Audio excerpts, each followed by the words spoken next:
accidentally sent me nudes. What? No way. Should I open it? Let me see. Yeah.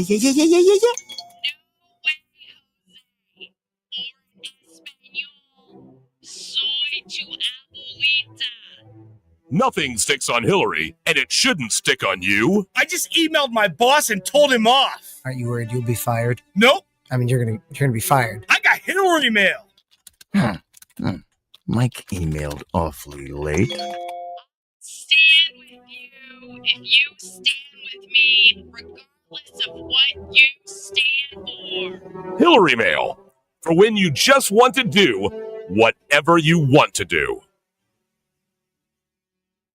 For centuries, humans have pondered their place in the cosmos, waiting for proof of alien life. Until now. Wow. Are you watching this? Incredible.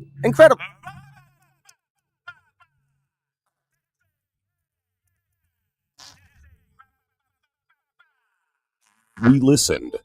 For the first time, they have made contact. We are not alone. Feels good to get this thing off this helmet, yeah? I think it's ripening, you know? I've been fighting in this thing. Fighting in this thing since Pluto. You know what it smells like? Fighting in this thing, it's just recycling in my helmet here. You know what you're doing. But were we ready? Now leaving the European Union, that makes 12. Oh, the humanity. Hey, come here, pull my finger. Come on, pull my finger. I'm cooking up some hot chili here. Come here, come on, pull my finger. I got a hot one in the tube. Come on, pull it. Hey, Mr. President. Can humanity survive? It can't be intelligent life. Had we built that damned wall. Tune in to Fartificial Intelligence, only on Orlando's Super TV 3. I often wonder what kind of a future we're going to leave behind for the children, you know? Hey, John. Howdy, Dale. You all right? This is John. He's been a Continental truck driver for over 35 years. They said, basically, you can't have the trees no more. Can't chop them. There ain't none left, which I know is false. I pass them by every day driving. Recent congressional hearings have decimated his trucking routes, carrying precious timber from Washington State to Washington, D.C. They call it damaging the earth. What about me? I need to feed my kids, and that's by driving a truck filled with lumber. The future concerns me right now, if I have enough money to feed my kids, yeah? Environmental groups are petitioning against American jobs at an alarming rate, citing global climate change on so-called deforestation. Tell your state senator that American jobs are more important than trees. The planet can wait. John can't. This message paid for by Americans for Work. We've all been there. You thought you had a great idea for a dispatch, but it just wasn't good. This is Cobra Kai. Sure, it's hard to be original. What up, C-Lane? Sabrina, I love you, duh. Sean, you're a dick. You try writing a joke while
Welcome, everybody, to another Owen and Dirt Pop Culture Radio Show.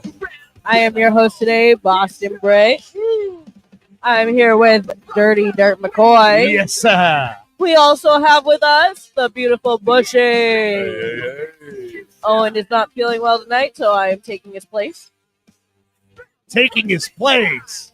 Always a interesting thing that happens occasionally here on the show. Occasionally. It's always fun. But my sister is coming back to town, so if I can talk her into a weekend or two, you can get both of us here, Hell Yes. yeah. and then it's an even better thing. I've So- always said my favorite shows is when it's all four of us. Exactly. I mean, it gives it more like you get to hear me and him kind of bicker back and forth My a favorite little part. bit. You know, like he tries to tell a story, I interrupt with how the real story went.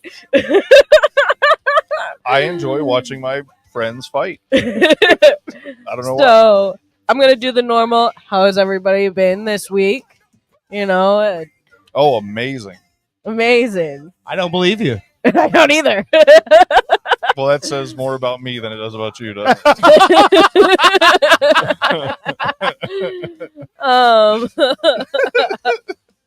I'll tell you, I almost got taken out by 2 different birds. How does a bird take you somewhere? No, I went outside to I smoke. saw one of them grab a dog one time, try to fly off with it. Maybe it was something like that, possibly. No, I no, no, shit no, you no. not. My mom is afraid. She's got a little dog. He's like 25, 30 pounds. Yeah. And there's a big owl in our front Oh, yard at night, God. and she's terrified. Every time I go to let him out, she's like, "Don't let the owl get him." I mean, I can see that. If you go back to Sandra Bullock's movie, The Proposal, a hawk. You giant do hawk realize comes over. the room you're mentioning these references in. Hey, listen, let's go back to that fucking Sandra Bullock movie. Ryan Reynolds You guys was in have it as both well. seen it, right? Yeah, sure. I've fucking seen it. What are It's you a talking great about? romantic comedy. What are you talking about? The mailbox one next? Oh, What was it? You've got mail. You've Well, got mail. that was Tom Hanks and Meg Ryan. That's an old movie. But anyway, I only Well, know isn't that it- wait, because isn't there the was so Sandra- many jokes about it. Wasn't the Sandra Bullock one like that old? No, I think it was 2000s. probably well, she was in It's- Speed in the 90s, And things and then and things that are 26 years old aren't old. Well, I mean, okay, if you put it in that perspective, then yes, they're that old. But when Thank you're you. talking about like 30 or 40 years, then It's okay. So the Sandra Bullock movie, I guarantee you, is closer to You Got Mail than the Sandra Bullock movie is to 2026. oh, absolutely. most likely. Yeah. Okay. You But know there was still anyways, woolly Piss mammoth. off. There was still woolly mammoths alive when the pyramids were built, right? Oh my God. Well, she was at Ryan Reynolds' family's estate in Alaska, Okay. and they have a little like white Pomeranian dog, and she goes out to take a cell phone call, and she's told like, don't let the Kevin out. That's the name of the dog. Don't let Kevin out because we got hawks around that'll pick him up. And the hawk actually goes for the dog, and she's like, no, chasing him around with the cell phone. And the hawk comes back, like drops the dog, comes back for her cell phone, and the cell phone's like gone. And she's like, here, take the dog instead. Is that the movie with Betty White? Yes. The That skeet she's skeet chanting- motherfucker Yeah, in the woods? Yeah. Okay. Yeah, okay. yeah. I've seen that scene. So Betty White chanting skeet skeet motherfucker around a campfire. Yes, I've seen with that. Sandra Bullock. Can't forget that. Wait a minute. That movie's not that old, is it? No, maybe 2010. I was gonna say. I'm thinking now more like, when did Betty White die? She died in 23 or Yeah, 22? 22. Then maybe that Sandra Bullock movie was more like 2015. because I think that she wasn't- turned 90 in that movie. I don't think Betty supposedly. White was doing Skeet Skeet Motherfucker in 2000. No, That was like later on. 2000. When did Skeet Skeet? No, not Windows in the walls. Not when did Skeet Skeet come out. Because I'm telling you, I'm starting to think that I've seen the movie you're talking about, and that it's not as old as you think it is. Actually, No, because Ryan Now I'm Reynolds arguing isn't that against old myself. either. He's in his 40s, right? Ryan Reynolds is older than I am. So he's probably in his early 50s. Early I thought you were 50s. gonna say, he's So older he than I was am, probably in fuck his- him. 30s, mid 30s in that movie. His parents fucked before my parents fucked, so fuck him. Anyways, but no. So I went outside to smoke a cigarette. Okay. Oh, I can't believe that. And as I'm going outside, I go towards my mailbox. So I'm kind of like on the side where the other guy smokes as well. And a bird, a cardinal, flies straight in the path that I was in and almost literally like rams into me. So then another day I go out to smoke a cigarette. Same thing happens, except they're flying the other way. I'm like, why? Maybe they just want to smoke. Maybe Fucking, Maybe. they've eaten too many cigarette butts that people thrown on the curb. Now they're addicted. Well, I swept up all my cigarette butts. I'm trying. They want a fresh one now. I'm trying not to smoke at home. Imagine so that I'm a bird quitting. flies by and just pulls the cigarette out of your mouth and flies off. Well, That would be crazy. They got, And then he lands in the tree and just starts. they got Why mad. he They looks got at you? cut out of the Newport advertising because I feel Exactly. like most of those pictures of the people in the Newport looks like they should have like a cardinal like on their shoulder or something. Yeah. Well, Dirt, how has your week been? Same as always. Trying to get things done and not. Finally cleaned the floors today. That's good. Yeah. Yeah. I've been meaning to do that for about a week now. So, Yeah, but it's Put that just feather in you my cap. and the dog. I mean, yeah. he doesn't get, And he sheds. He sheds. He's not, he's sloppy. That's all. He's sloppy. As So- dogs are. in the way of Owen, I have brought sex on the beach shots Oh, because man. I'm not a whiskey person. Okay. So I figured I always like these twisted shots. Okay. Yeah, good. I think you. Yeah, you brought those before. before, I think. I So- think for one of the parties we did, maybe? Yeah, I brought Yes. the porn star one. Okay. So I figured that we can try this if we want to pass that to him. These are like my favorite to do, and I don't drink whiskey. Okay. Well, I was thinking we've been drinking on the show a little bit too much lately, and maybe we should wait till the second segment. You're such an asshole. There's no way I'm waiting till the second segment. Listen, I don't get out that often. There's no way I was serious. I wanted to say I don't just get out wanted to that see y'all's often. I would faces. like to, get a little tipsy while Yeah, I'm here. and exactly. Hopefully be Like, sober by the the only time way I I can feel good about what we do as a program is to be a little bit hammered. Yeah, for sure. I definitely was joking. Oh my goodness. Close enough. Close enough.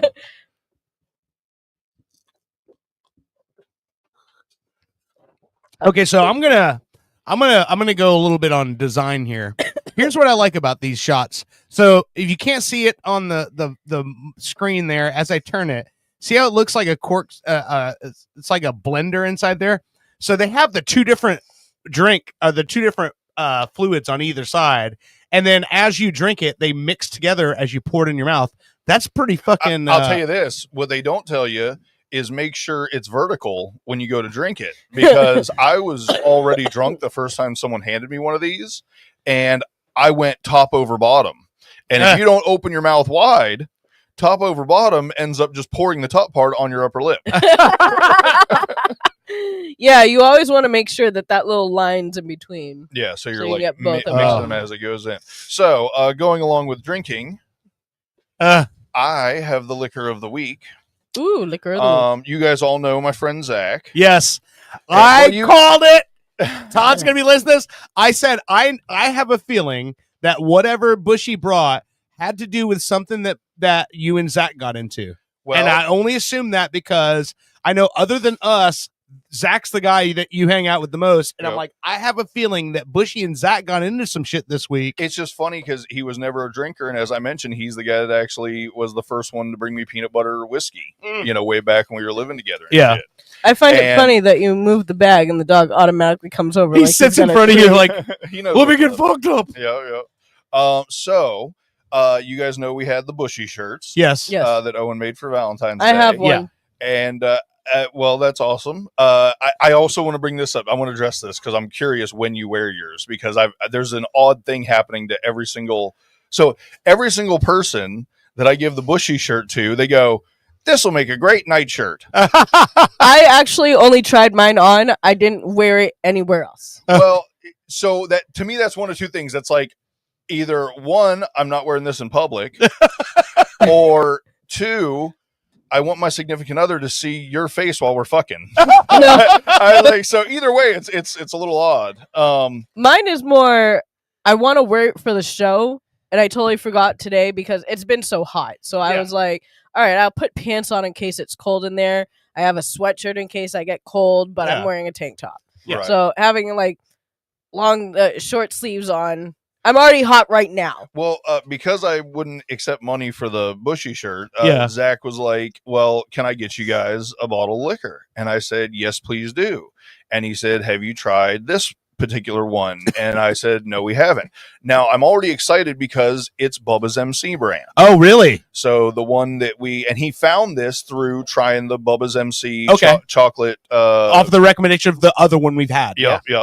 But he said this is his favorite. He said this one really slapped. Bubba's MC pancakes and bacon. Oh my God. Okay. So, Dirt, if you want to do the honors there, I have not cracked. Okay, so Britt was not on the show when we had the Elvis one. That was the peanut butter banana. No, and bacon. I watched it though. Okay. So That was hang on. Owen's got a box cutter over there. yeah, he does. Yeah. Hold on, For- it's stuck. That was it's stuck to the table. well, be careful. The don't box cut cutter yourself. is stuck to the table from him opening up bottles of peanut butter whiskey. And it That's being all the sticky, sugary. yeah. Yeah. And also the fact that he probably sits here and like moves the table so much when he's talking and slapping it Yeah. that something spilled out of his It could cup. possibly be still honey left over from him gluing my beard to his face. I- I know that that could made be- a mess. That is possible. Every time I sat over there since that happened and like did the show when Owen wasn't on the show, it was sticky somewhere, whether it be the headphones or the Yeah, but a lot of times, like, and I watch you sometimes too, as the night goes on and you guys get like a little bit more tipsy, like even his cup's still stuck. Like he doesn't watch his glass as he's like drinking. Oh, I'll be the He's first. like- What was it, Dirt? Just 2 weeks ago, I had to get wet wipes and clean off my table over here because it was. Well, look, do you see the snail trails on my desk right there? So, needless to say, we're messy motherfuckers. This shouldn't be that hard. Well, I think usually we Frank either do it- Verderosa said, "I just joined and already choked on some vomit." Well, you're welcome. Um, we aim to make people throw up in their mouths. So, Frank, you don't want to drink fucking pancake and fucking bacon whiskey? I've What the fuck's wrong with you, I've Frank? seen you, Frank. I know you like pancakes and bacon whiskey. I only want a tad. Okay. So also my children. Okay. Way to swerve. Wait, you said a tad? You only want a tad, tad. but then also my children, but that's more than a tad. That's almost a basketball team. We got a Frank said, we got a pool. I'm jumping on a plane now. Save me a shot. We got a pool for them, and Jackson just always wants to go in it. Well, you can keep it over there. Oh, okay. All right. Samantha, she was blue, like her lips were blue, and she didn't want to get out, so she kept getting out and in, out and in, out and in. Wait, is the pool or The the, The pool. Oh, you guys got a pool? Yeah, it's Okay. one of those, Owen was talking to me about it the other day. He's like, I think we're getting a pool, little like above ground thing. Yeah, we got one. It's on the deck, and William gets up on the step ladder that we're using as a ladder to get in, and he tries to put his leg like. Oh, did you taste already? I Okay. was waiting for you. Yeah, well, usually we talk about the whiskey and everything before we move on to the next. All right, segment. let's taste this. All right. Cheers. Cheers. Cheers. All right. It's funny because it makes sense that it says pancakes, but it probably should have said maple syrup and bacon. Yeah. But I do get the pancakey kind of, it definitely has the aftertaste of I don't really taste Okay. bacon as much as I do pancakes. I don't take taste the bacon. I taste pancakes. Right now. Oh, there it is. Oh, that's weird. So it's after the fact. Here's what I'll tell you. I'm a bourbon drinker. I drink a lot of fucking whiskey. I love this because it's not like the really over the top syrupy stuff like we get with the a lot of the flavored whiskeys are very heavy on the flavor. This tastes like a really good fucking bourbon that just happens to have a tiny bit of Yeah, flavor no, to it. up front, it's whiskey. Yes. So I see, I'm not going to talk shit at all because like this is way less sugary Yeah. than the stuff we usually drink for sure. Like I taste maple syrup for the pancakes. I do taste a little Yeah. bit of the pancake mix. I think I tasted the bacon, and I think that I kind do of threw taste me the off a pancakes. little. But yeah, it's I taste it's pancakes. whiskey. I really The don't. bourbon. Personally, I don't find the bacon in there. Really? Even the aftertaste is still just kind of like. Here's the thing. It's in the smell. It's the first taste that you get when you hit when the whiskey taste has a weird taste with it, and then you get the pancake maple syrup taste afterwards.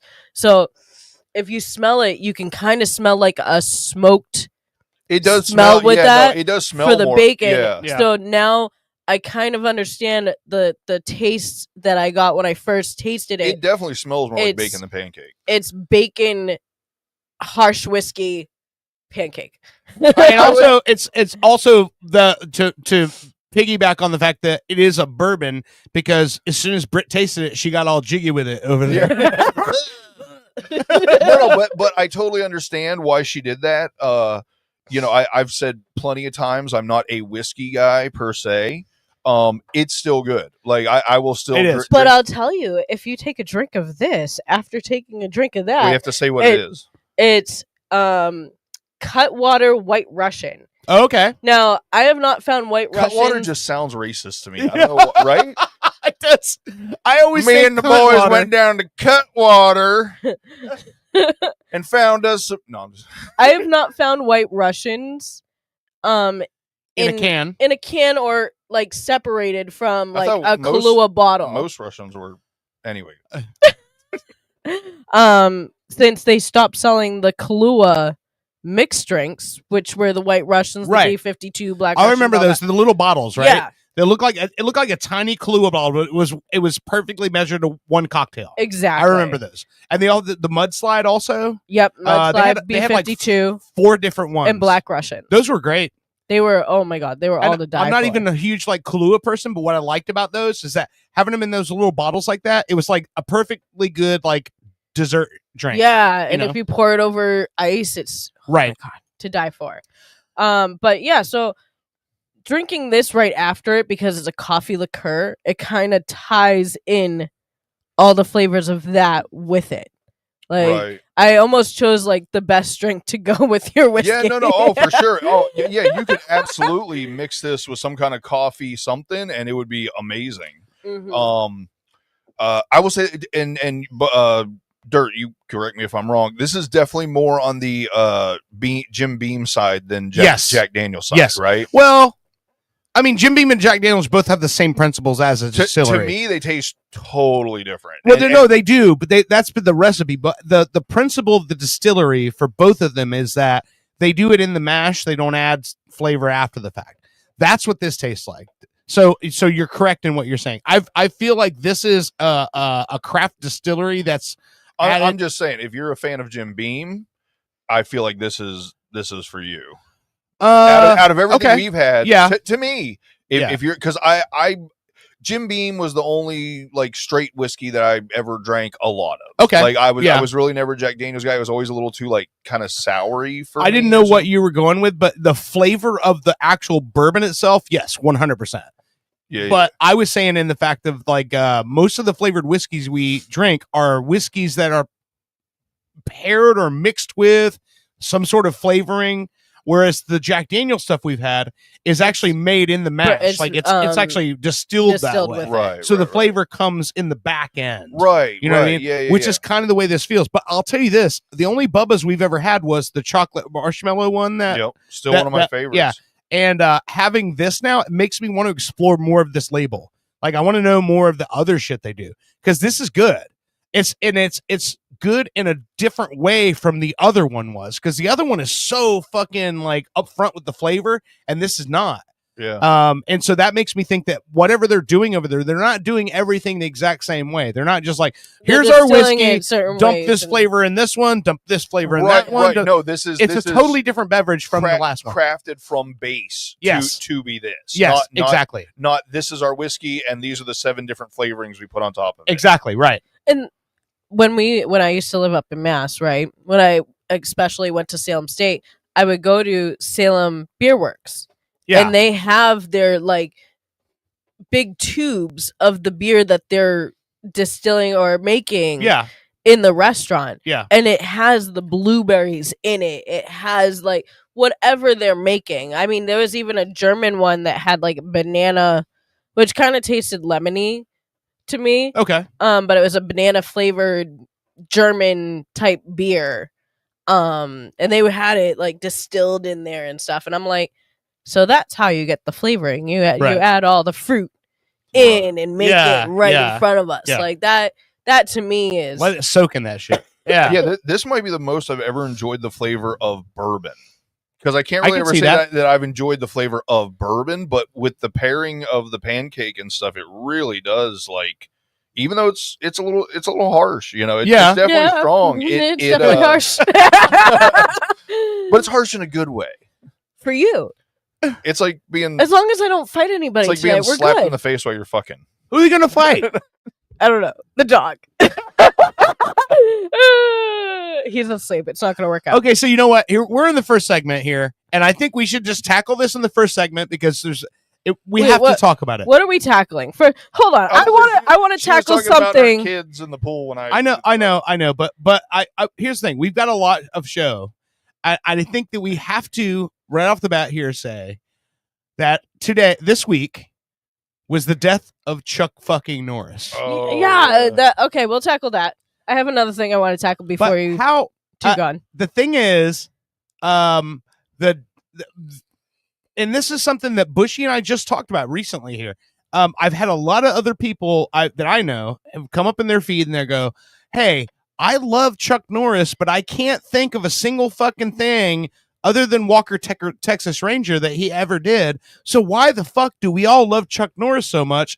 And there's only one explanation, is that he became a fucking internet icon with the memes and the jokes and all that stuff, right? Baby. So like me personally, as a person who like loves like mixed martial arts and combat fighting and all the other stuff, I know Chuck Norris as a legend of 183-10 as a martial artist. Like he was literally that fucking good enough that Bruce Lee brought him on board for his movies and was like, this is a guy I can rock with.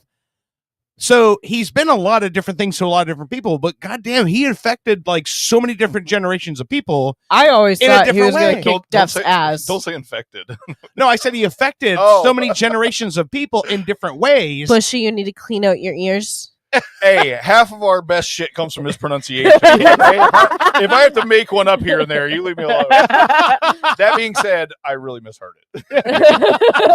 But you know, I heard you were talking about the above ground pool. I heard Chuck Norris got an above ground pool, but they just placed the earth beneath it. Oh, okay. That's good to know. My favorite thing was the first when it came across my phone. I get all the news alerts and shit like that because that's how I figure out what we're going to talk about this week and stuff like that. You know, or just like, because I know Owen always has his topics. I'm like, as soon as something comes out, I want to know what it is. I want to jump on it. And so I see it comes across ABC News, Hollywood icon and martial arts icon Chuck Norris dead at 86. And like I read that. It didn't feel real when I read that. I'm like, no fucking way. I had to look it up. I was like, let me try to find what happened here. And I'm looking for news sites. I'm looking for everything. I jump online to go, all right, let's see what people are. And the first thing I see is Tommy, the fucking mortician who's been on our show before. Okay. Immediately, I remember him. Seconds after, posted a meme of Chuck Norris, and it said, "Chuck Norris has not died. He just got bored of being undefeated on Earth." Oh, goodness gracious. But yeah, it's a weird thing. Like, did any of you see the video he posted on his birthday? No. It was March 10th. I know. So this is what's crazy about it. March 10th, he posted a video of him sparring in a gym. And when I say sparring, I don't mean like he's in there like fucking blood knuckles just going at it. But it also does not look like an 86-year-old man. He's actually going through the motions and sparring. And then he's talking to the camera and he's like, today I'm 86 years old. I don't age. I level up. That was 10 days ago. Yeah. What did he die of? That's what I'm saying because no one's mentioning it. What the fuck happened? Actually, my dad called me and he's like, "Hey, what do you think about this Chuck Norris thing?" I'm like, "I don't know. I heard he died." And he's like, "Yeah, but there's something weird. The family's saying he died surrounded by family, but 10 days ago, that makes it sound like, oh, he was sick and he died." Right. But then 10 days ago, he posted this video and he goes, "But they're saying we don't want to talk about anything at this point. We ask for privacy." And my dad's going, "He looked healthy as fuck 10 days ago, and now he's dead." So something like, this might sound terrible. I hope he died of like a cocaine overdose. Because that'd be cool, right? Like It's one of the cooler ways to go. That would be the right? people No. who loved him was the whores. Surrounded by people who loved him was the hookers. But that would be amazing. I mean, I mean, not to tarnish Chuck Norris's name, but that would be the greatest end to the meme. We Yeah. gotta honor him by continuing the memes and Yeah. the legend and all that, you know. Heroin overdosed on Chuck Norris. right, yes, exactly. Well, I was thinking, God retired. Yeah. So, so Chuck Norris is gonna, whip you in the shape if someone's you're gotta gonna fill come in. into heaven or not. But it is definitely strange. I mean, but here's the thing. I know he was actively, and there was even videos he posted this year already where like he's in the gym, like, doing squats and lifting and all this other stuff. And when you're a man who's 86 years old, he literally could have just suffered a fucking stroke. And at 86, you're not coming back from that, maybe. And, or was like in the gym and he injured himself, or there was an accident and then he was at home in bed for days trying to figure out if he's going to make it through this. I don't know. There's so many other ways. But I'm half his age, and when I drop something on the floor, it's like 50-50 if I'm going to pick it up. I don't know. All I know is that it's funny to me that somebody like that who became like as recognizable as he was, and even like Walker Texas Ranger. How many jokes have been? Remember Talladega Nights? Yeah. With Will Ferrell? Yeah. Do you remember his kids were named Walker and Texas Ranger? Yeah. And the fucking granddad goes, "These kids are spoiled, rotten people." And she's like, "If we wanted to raise pussies, we would have named him Dr. Quinn and Medicine Woman."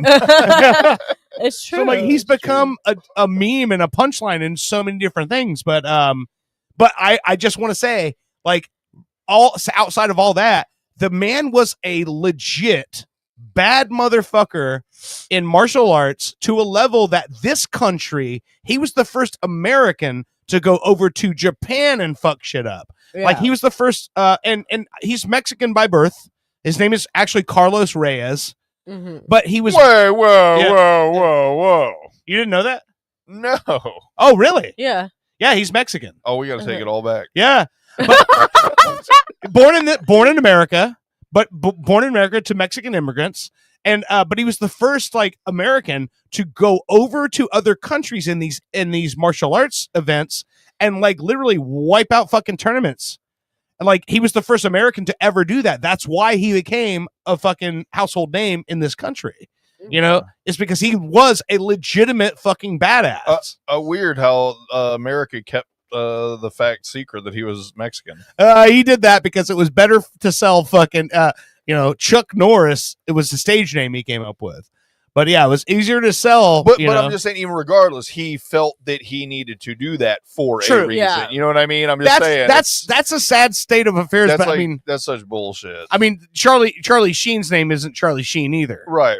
You know, Neither is Martin Sheen, right? right, exactly. But you know, I think Emilio Estevez is the only real name among them, right? Right. Yes, And you he's see the how only one in the successful family. he Yeah. was.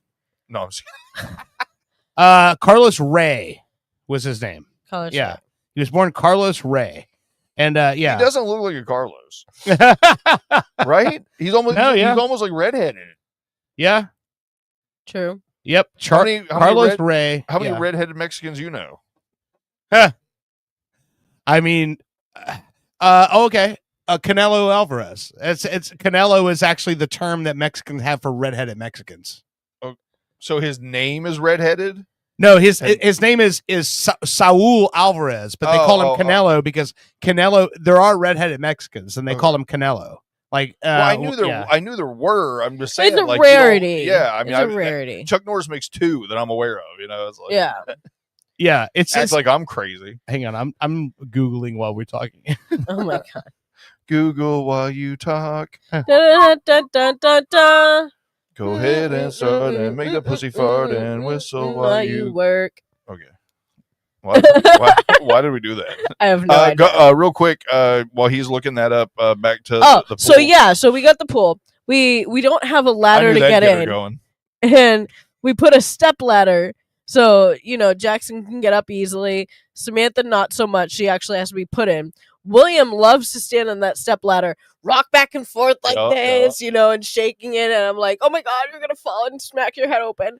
But he then like dips down and attempts to put his foot between the top of the step ladder and the top of the pool. Oh, And he's so like, in between like yeah. a pinch point. exactly. He's like, I want to get in. And then when you actually lift him up because the pool's so cold and put him in, he's like, I want to get out. But then he goes back on the ladder and he's like, get me in there. Until you put him in, and then he's like Yeah, freaking out again. Exactly. Well, he's learning, you know. I mean, let's be real. I know you don't have balls, but I'm sure the first couple times getting your balls freezing cold wet is a shocking experience to a young man. Oh, most likely.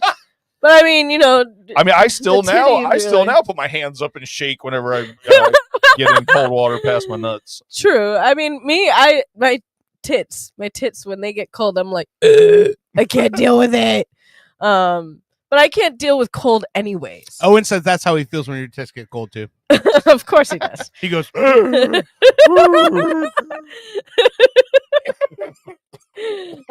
have to retract. He's not Mexican. Oh. He's Cherokee. Oh, okay. There But we go. his birth name was Carlos, and he was born to Irish immigrants. Half of his family was Irish. Okay, hold on. Half his father was Irish. His mother was Cherokee. I love the idea that we're going to spread the idea that Chuck Norris was Mexican. Well, that's the only. Hold on. It says it's been a long-standing rumor or a long-standing story that he was Mexican. He was actually with his Cherokee roots.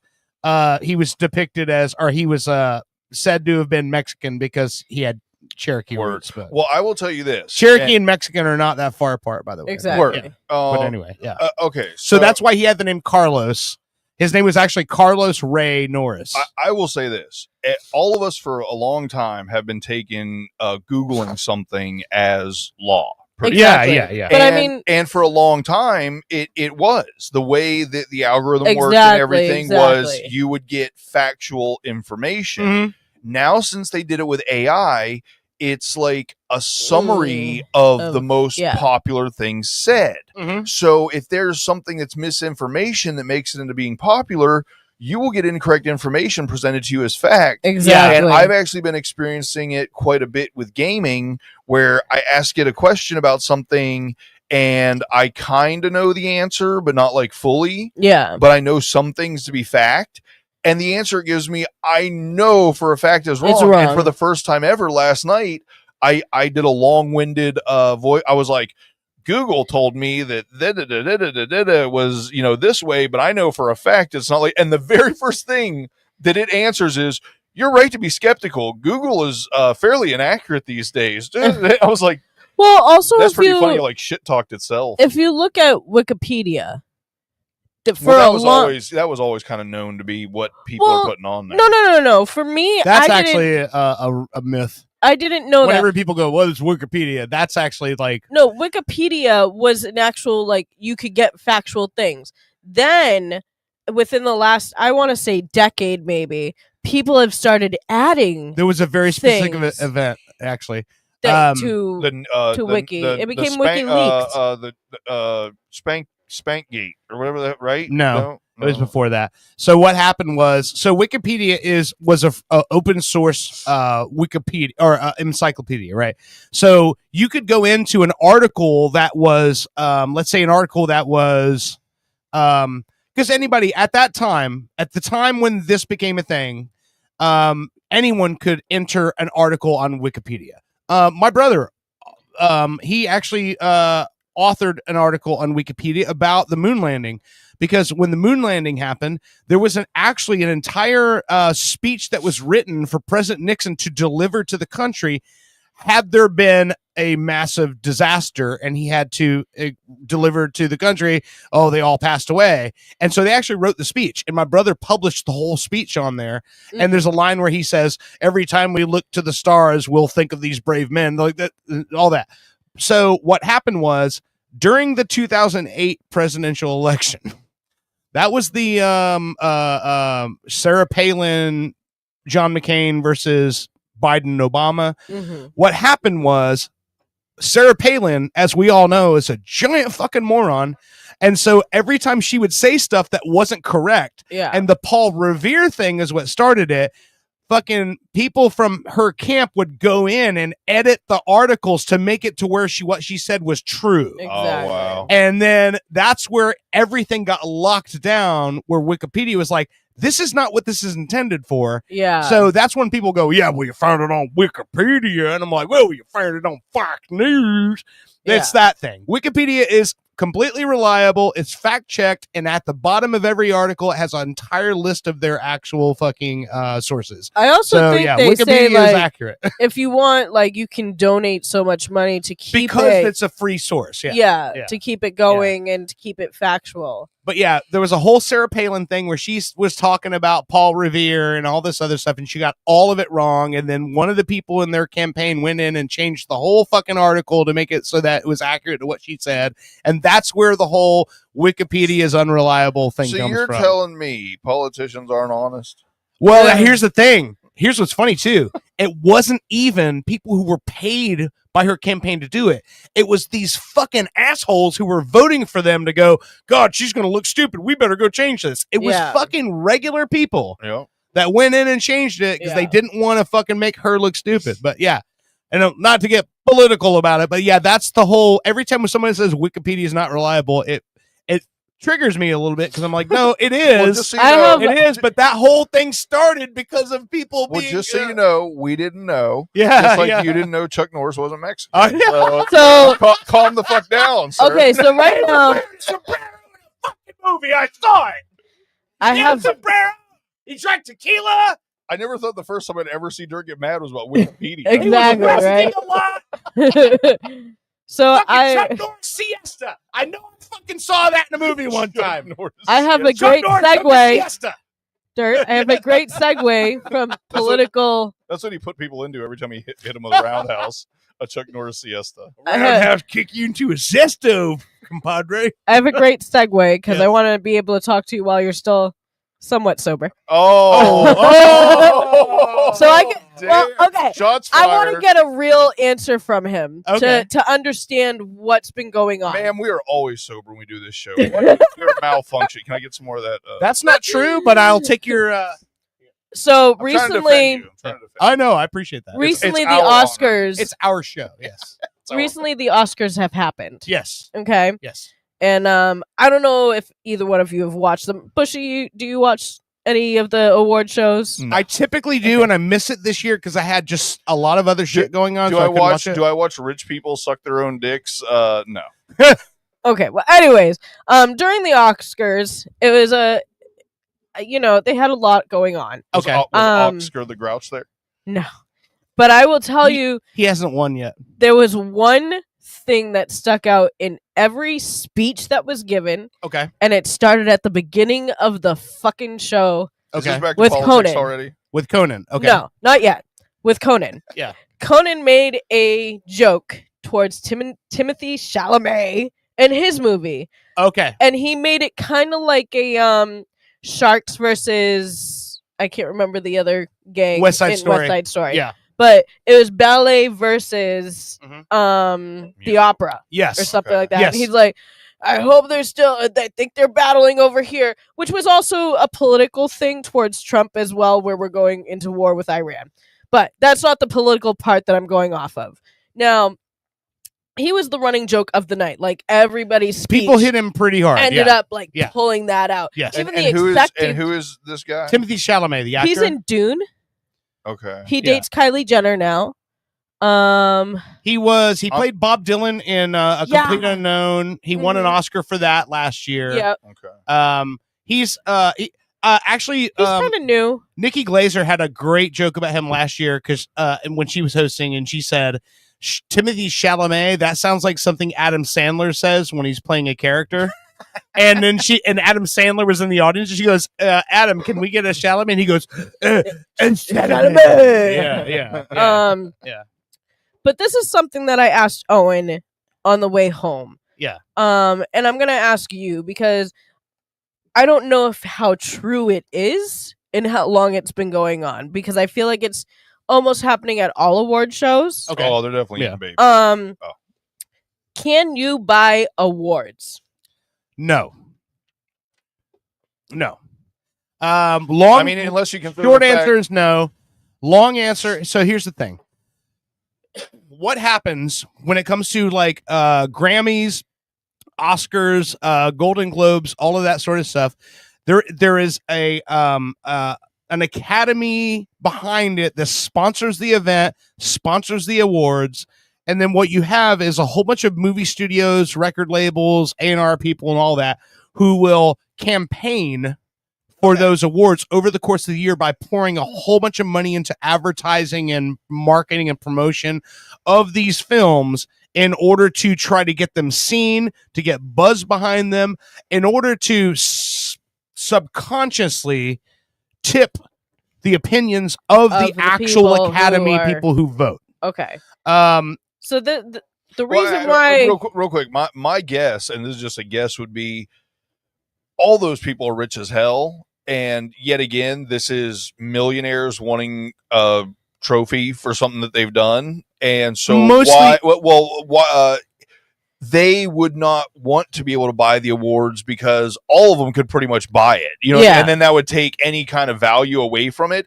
and the only people that I'm sure that it really matters to are the other actors and actors. You know, they're like, hey, I got one. Them and the people, like, if this cinematographer lost to this cinematographer, like the people who actually do like heavy lifting. No. I'm talking about strictly front people. So I don't know if you heard when Beyonce came out with a country album. Yes. This was a big rumor that went around that Jay-Z bought that award for her. Maybe not bought, but heavily influenced things happening. Okay. So here's the thing. Did anybody hear the other albums that were up against her? No. I don't listen to a lot of country. Hear any of them, hers or the others. Here's the thing about that. I'm a country music guy. And modern country is absolute dog shit. All of it. Her song, that whole what was it called? I don't know. It was oh man, it was Texas Hold'em. That song. You lost me at country music and Beyonce. So Texas Hold'em, her song Texas Hold'em, I literally said when that song came out, and I go, wow, that's the most country song I've heard come out on the country charts in forever. So it was, the thing is, and I'll say this as lightly as possible. So when you look at the country charts and all the albums that chart on country music, if you were to think about the last time that an album on the country charts crossed over to the Billboard Hot 100, it's been forever. Okay. Because if it wasn't for the country charts, those albums wouldn't get any awards at all. They're garbage. It's patronizing fucking bullshit where they just push an agenda towards pandering towards people who already have that opinion. So the Cowboy Carter album by Beyonce was a fucking great album and probably the most country album that's been on those charts in forever. Probably the last album that won a Grammy that I can say it was more of a country album was the album that Tanya Tucker won the Grammy for, that was produced by Shooter Jennings, Waylon Jennings' son, and that was like 5 years ago. So it was just that album, it was almost like a professional came back down and fought against some amateurs and won, and people were like, oh, you didn't belong here. No, it's literally Beyonce's a professional and all the Nashville is amateurs. Okay. Like, is the nicest thing I can say about them. Okay. But they're all amateurs, and someone who had star power, not because they got caught on TMC saying the N-word in their front yard. Yeah. But stars for the right reason came down and competed against amateurs and won. That's what it was. It was a great album. So then this rumor sparked shit. Right. Like Amy Winehouse winning against Beyonce in the same category, and then she overdosed. Right. They're saying like everybody who won like took that whatever. Are we going down the conspiracy road here? Yes. Yeah. This is the thing that even like, and now then I'm in. If you listen to some of the awards that went against Beyonce and other people won, who are the person they thank in that is Beyonce. They thank her in their acceptance speech, which I'm like sitting there thinking, why the fuck are you? Why? Well, I you mean, know, did Jay- she spar your music? Did she back your music? If she didn't and she didn't produce your album, why thank her? I mean, in reality, I understand who Jay-Z is. I understand who Beyonce is. I understand they're a big power couple. That's Yeah. great. They got a lot of money between them. She produces or puts out a lot of albums. Do I Right. think all of them are that great? It's a little iffy. But I mean, seriously, some people have been like backlashed over them winning over her, and Well, it's like, some people you're talking about is Kanye, and he's a fucking maniac. oh, well, he's an But idiot. yeah, but here's what I'll say. So Beyonce, this is the part that we have to, as us in the room, understand. This is how long we've lived on this earth. So Beyonce was part of Destiny's Child. Yes. And the first Destiny's Child album came out in 1997. Yes. Okay. That was 28 years ago, 29 years ago, right? Yep. So when these people think Beyonce, it's because they literally have not known a world without a Beyonce in it, and she's what made them want to do this in the first place. So she is a 30-year veteran of this fucking medium, and she's influenced a fuck ton of people. The whole idea to me that Jay-Z and Beyonce are kind of responsible for some, I'll say this, Jay-Z and Beyonce are rich and they're wealthy because they receive a paycheck from someone way wealthier than they are. So the fact that people think they have enough money to influence this is laughable. Okay. Laughable. It's like the old Chris Rock joke. There's rich and there's wealthy. This industry is such a giant fucking machine that hides so many secrets and so much bullshit that the idea that's just because you see someone and go, they're a power couple, they can influence this. No, they can't. Yeah. Yeah. No, they can't. They cannot do it. Because if that was the case, why is Beyonce not winning all the fucking time? Exactly. Why was she losing in the first place? Yeah. Their status as a power couple is no more prominent now than it was back when she lost to Beck. Okay. No different. It's just the fact that people forget that, Eminem, when the Marshall Mathers LP was out and he did the duet with Elton John, he lost Best Album to Steely Dan. Mm-hmm. A band that is, they're legendary in their right, but they were not relevant at all. Exactly. But they put out an album that, to musicians, that was better than amazing, his. and that's who votes on the Grammys. You know what I mean? Quick swerve. Yeah. That's actually why I'm starting to look more into this whole 50 Ti beef, is because if you guys are honest with yourself, 50 Cent is known for beefing over the last 20 years or exactly. so. 50 Cent hasn't been known for music or rapping in a long time. He's known for being in everything, beefs. and that's why I said it's interesting to me that you've got all these. There's like 25 different people like making songs about 50 now, and it's really funny. And I'm really curious to see what's going to happen if he's going to come out with exactly a song going back at everybody, or what's going to happen, because he's going to have Eminem fight his beef. Well, I was just about to say, like, 50's never been known as like a battle rapper or anything not at all. like that. And even rap beef. Like, he had like one or two rap beefs that I can think with Ja of, Rule, and then, but yet again, that was more one in the beef category and the trolling category, not necessarily the music side of it. So that whole thing going on. And the only one who really made money off of that beef, Eminem.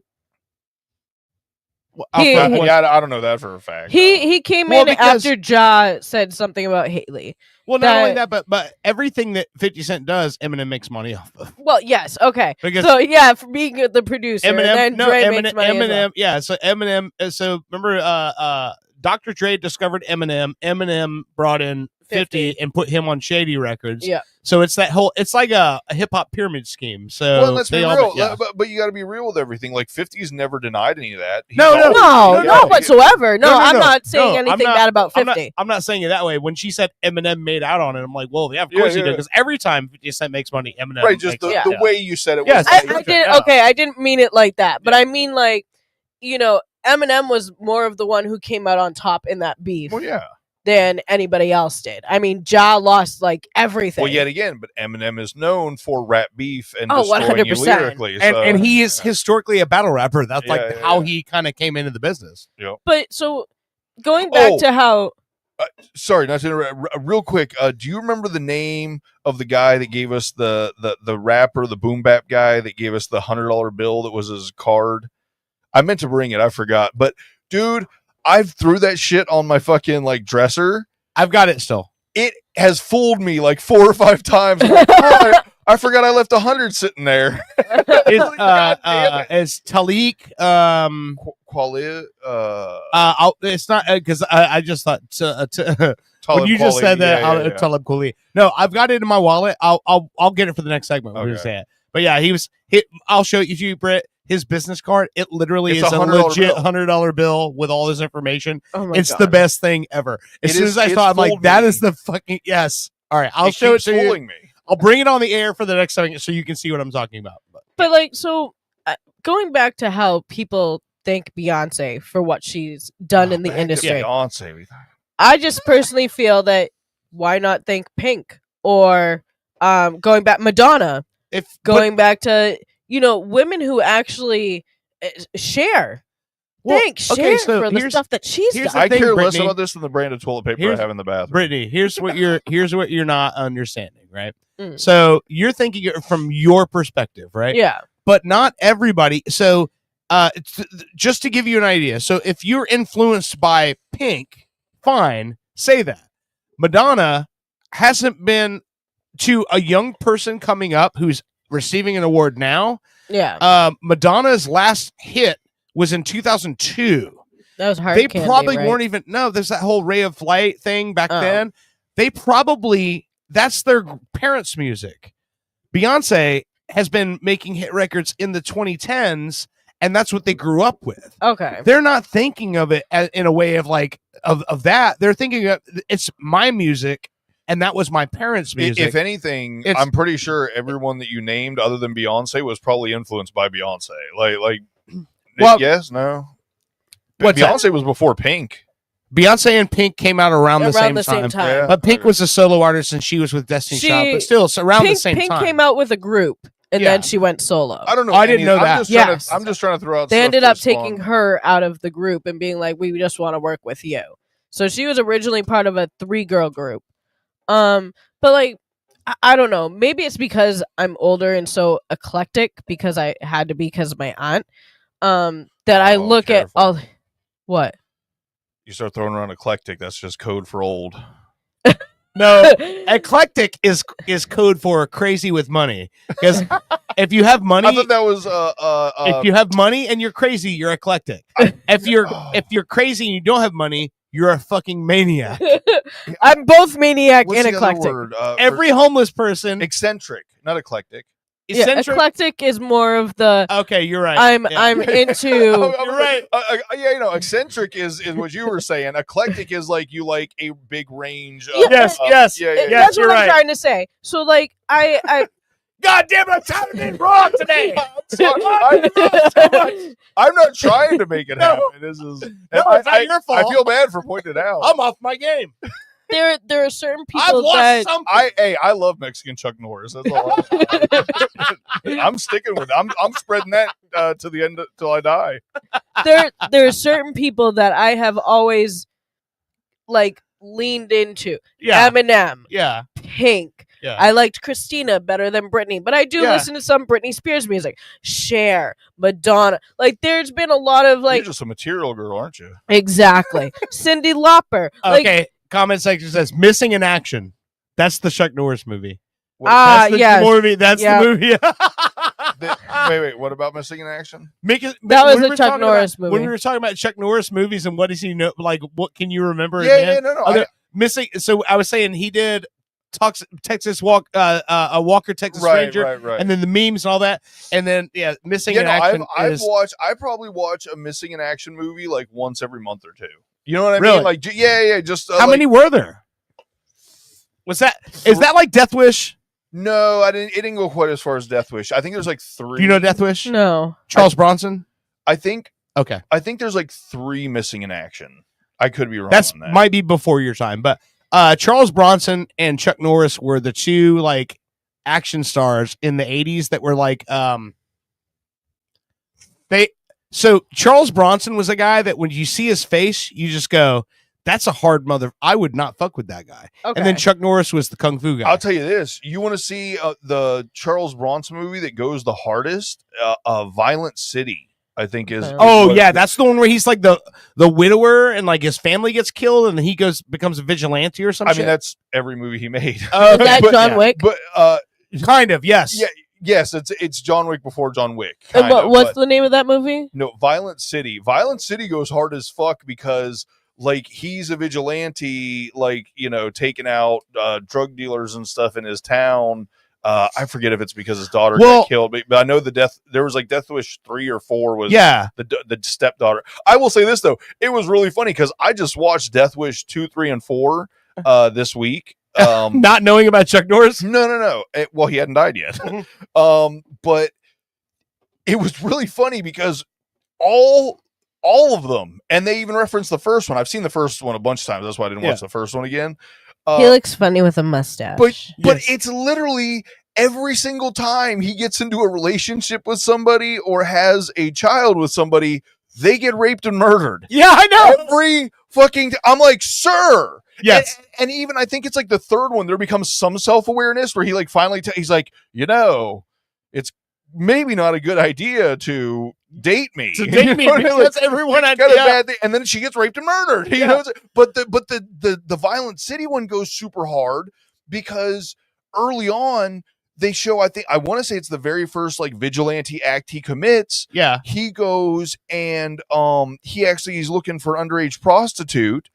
And then he goes into a shack, or he goes and basically like says, you know, hey, you know, I'm looking for. Can we just say he's looking for an underage prostitute trying to rescue that person? Yes. It's not like he's going, you know what? I want to find. But listen to how hard this shit goes. Like they actually, like he goes and he like finds a guy and he pays him, and apparently like the girl's in a shack and he's like, oh, you got to wait till the other dude finishes up, and then he goes in the shack and they've actually got like a 12 or 13-year-old girl like laying there crying, and then the fucking I'm gonna spoil this. The fucking, you know, scumbag shithead that was just sleeping with a minor comes out, and then like Charles Bronson doesn't even say nothing. Like the girl's looking, and then she's like, please, no more. And then fucking Charles Bronson blows the dude away right in front of her. And I'm like, she was already pretty traumatized. I'm pretty sure that didn't like that did not help whatsoever. Like, I understand, yes, you're blowing away the bad guy, and that's good, but you like, I don't know, I guess you do it right in front. But you see what I'm saying? Like, you want to talk about a movie going hard? Yeah. That shit threw me off. I mean, it's still fucking with me. Like, I was like, wow, like, there's a reason why they don't show like child death on screen and stuff for the most part. And that movie kind of crossed that line. Exactly. And I was like, whoa. Well, Charles Bronson never looked like a hero physically. Like when you saw him, he was a vigilante. He was never jacked. He wasn't in like great shape. He wasn't like this guy where you look and go, oh, that's a guy. Like he always looked like your dad's buddy. That's why I try to flirt. I'm like, I don't look like a hero physically. Yeah.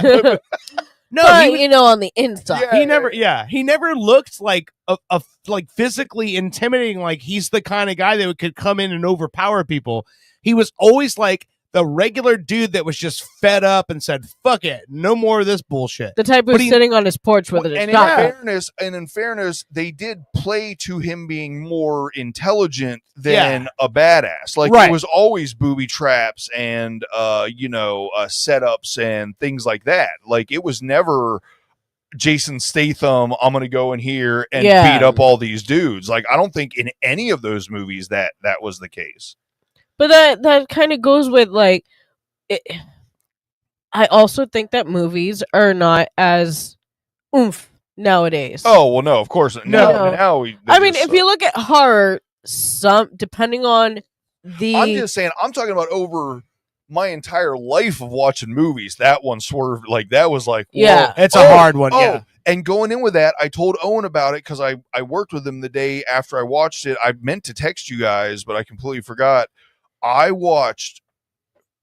So many movies suck anymore. It is 100%. rare. It is rare that I put on anything made in the last 3 years, and I'm like, man, that was fucking good. I watched a movie called Bull the other day, and the description is basically a mob enforcer returns to exact revenge on the people that wronged him. Right, like super ambiguous. Okay, yeah, and very vague. And I'm gonna be real.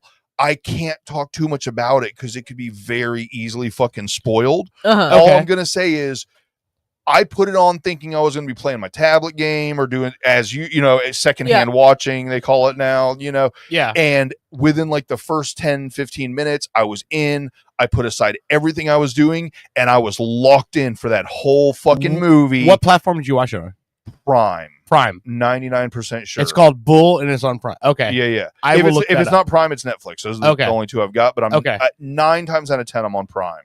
Because I got a lot of old stuff. Yeah. Okay, so because here's the thing that what you just said, I think you might be the one that brought either you or my brother was telling me about the article that what you just said is how you put movies on and you secondhand watch them, right? Oh yeah, it's a real thing. They're actually designing. They're designing the movies for that because they want to be able to make movies that you don't have to pay 100% attention to. That you can watch a movie while you're scrolling on your phone. Part of the reason it's so bad is because they actually are forcibly putting lines in there that are like, "This is what we're doing right now." Right? Yeah. Yeah. No. Are these the people that are in it? Hold up. No glasses. Put on my glasses. Was it made in 2021? I don't know. It was like foreign. I think it was like a British film. Because I don't recognize my. Yeah. My shirt is cut. Oh, absolutely. Yeah, no, this is the cast for sure. Okay. Yeah, no, I was super. Like I said, I think it's like a British movie. Okay. Look at that. Look at the third person. Okay. I will say this: if you're squeamish, the person at the top. Yeah, is yellow. Is yellow? Is it? I will say this: if you're that's not a racial thing. We're saying yellow is in like this person is painted yellow. Well, they got the pictures from a roll. A picture from another movie. Yeah. But that's crazy. The main guy, you know how they talk about oh god, I forget his name, but the guy that played the psychopath in No Country for Old Men. They say that's like one of the best representations of like a psychopath in a movie ever. I feel like this is kind of up there too. Okay. As far as that, like I said, if you're squeamish, if you're not into like gory shit, not going to be your thing. Okay. But I thought it was genuinely a good movie, and I was completely shocked. Okay, so now I've recently started. Before you start into something brand new, we're an hour and 10 in. Okay. Oh, shit. I have to take a piss. I'm sorry. I will save that. All right, mark your spot. So Man, we can jump right back into it. That's pretty good. That's a long for a second. Yeah. Okay, so I'm going on to this. All right.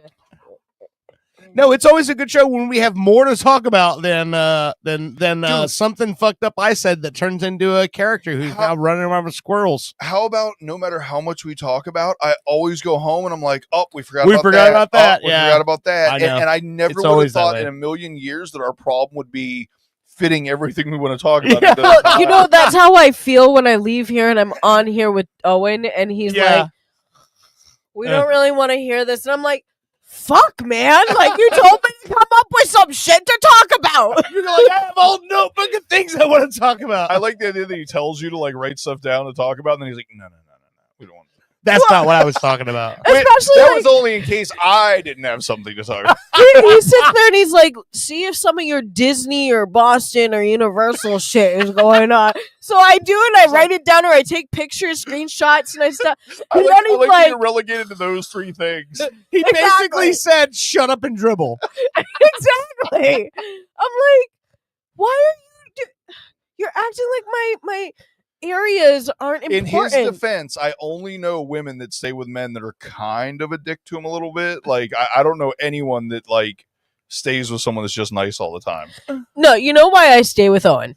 My heart. I was like, damn, that wasn't where I was First going. off, my heart is This attached to him. My soul is attached to him. There's never leaving him. He is like the best person I have ever dated in my life.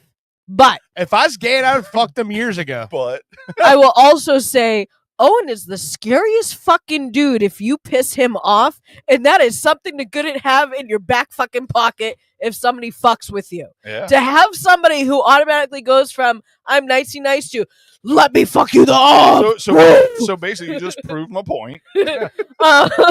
But he's I like that he's mean. he's also like What you basically just said was he's the greatest person ever. He's super nice, but what I really like about him is he's an asshole at times. but he's I also feel like you need a flare gun, but we need to go to break. Okay. All right. You've been listening to Love Pop you, Culture babe. Radio. We will be right back. Oh, let me do that again because that's not going to be good. All right.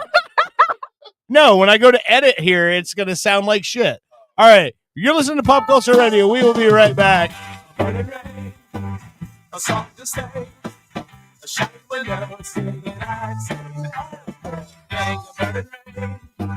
A song to say, a shot window, singing I sing.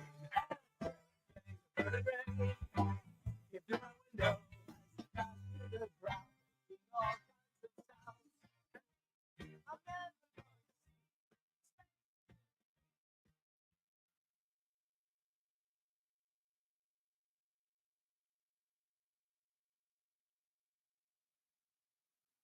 In a world of journalistic excellence Can I get your opinion? comes a man with no formal training. How do you feel about Crap Newberg? This is Fritz on the Street.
The war on vending machines is hitting closer to home. It's hitting the workplace. Salutations! My name is Dr. Patience McCracknuts, PhD. Reap the benefits of healthy living with Dr. McCracknuts' line of tasty vending comestibles. And because Dr. McCracknuts knows a thing or two about those mid-afternoon doldrums and lethargy, we have started dispersing vitamin B12 syringes in all of our vending machines. Lift your spirits and carry on, ladies and gents. Your hunger just met its worst nightmare. Dr. McCracknuts. Coming to a vending machine near you.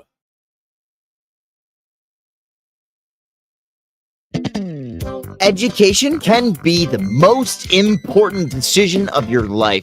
So why not invest your life savings on one of the best? Altamont College. Welcome home. This above average college will help you decide if college is your calling. Whether you're a doctor or physician, a teacher or librarian, a farmhand or otherwise, Altamont College, let us wow you with promises. Builder's Blocks! Hey, I'm Shay, owner of Builder's Blocks. We get it. January? New Year's resolutions? No one has time for that. Right now at Builder's Blocks with a Z, Central Florida's most ripped gym, we pay you. We literally will pay you and you won't have to work. It's simple. Join and bring 2 friends. Sound easy? It is. We'll even pay you more if those friends bring friends. Stay swole with the pros. Only at Builder's Blocks. Discounts of pre-approved groups of 5 or more. Have you ever been hungry? Boy knows I have. And sometimes you just don't know where to go. That's why I started Steve's House of Food, where you can get all your favorite foods. Located in my house, Steve's House of Food has all your favorite foods like chicken, nacho, beef, bean, beets, bread, pan-seared foie gras with a Merlot reduction served on polenta, and snacks. Steve's House of Food, where your favorite foods are now also my favorite foods as well. Please come to my house. Please. The Blackwell Building, Wednesday, 9:15 a.m. Why are you standing so close to the printer? The paper's so warm when it comes out. Oh, thank God. I thought I was the only one. Oh, this place is freezing all the time. I know, right? So I'm not the only one? Ladies, if you have time to be standing around, you certainly have time to be working. Don't you have anything you could be doing right now? Yeah, like maybe have a core temperature of more than 65 degrees. It's so cold. I can't type. I don't know. It seems fine to me. I just get back to work. That's all I want. I can't. Someone needs to take charge around here. Someone needs to light a fire in this bitch. Give me the papers, Alice. Wait, what? Men are always telling women what they can and can't do with their bodies. Now they have a stranglehold on the AC. Hold on. The thermostat is right over there. Literally, I can see it from here. It's 20 feet away. I have no control over that. Oh, right. It's always somebody else, never you, Harold. Smash the window! You guys realize this is a felony, My right? nipples could cut diamonds, Harold. Diamonds. Like, you're going to jail, or at least there's a hefty fine. Cold as hell.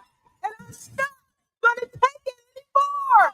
Did you know male-controlled thermostats are the #1 leading cause of workplace violence? Don't be Harold.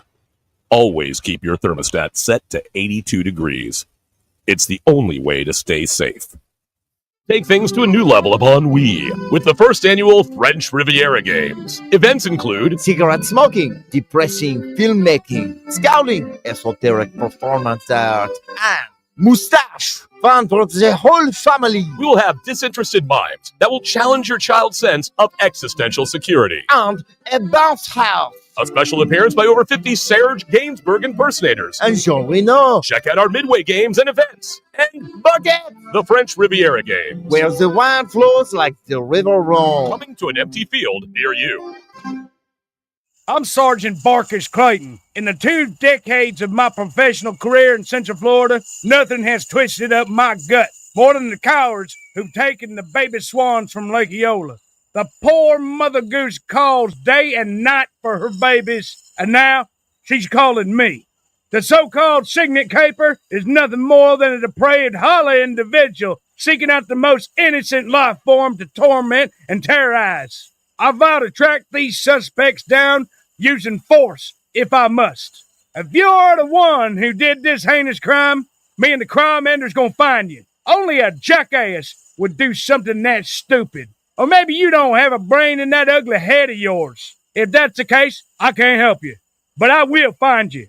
And maybe, if you turn yourself in, I'll go easy on you. But rest assured, Central Florida, Sergeant Barkus Clayton will be vigilant, ever present, gun in hand and law on my side. I will not lose this fight. And you can take that to the bank of Lake Eola. After being laid off, attorney Crab Newberg was able to recover $2.1 million from me. Thank you, Mr. Newberg. You're welcome, Joe. I was honored to recover $2.1 million for Joe after he was fired from his job, and I'd be willing to help you too. I've graduated from an accredited law school and passed an intensive examination in the state of Florida. No one has the right to treat you like dirt, but if they do, I will make them pay. Simply go to askthecrab.com and see what Crab Newberg can do for you.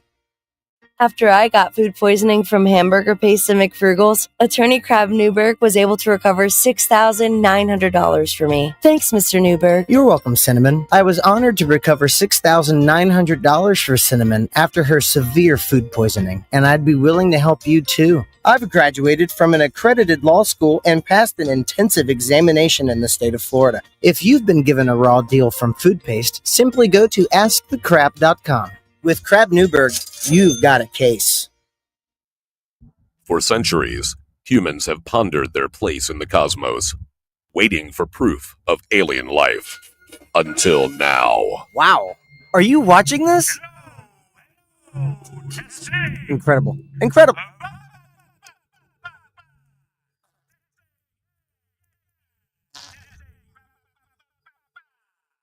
We listened.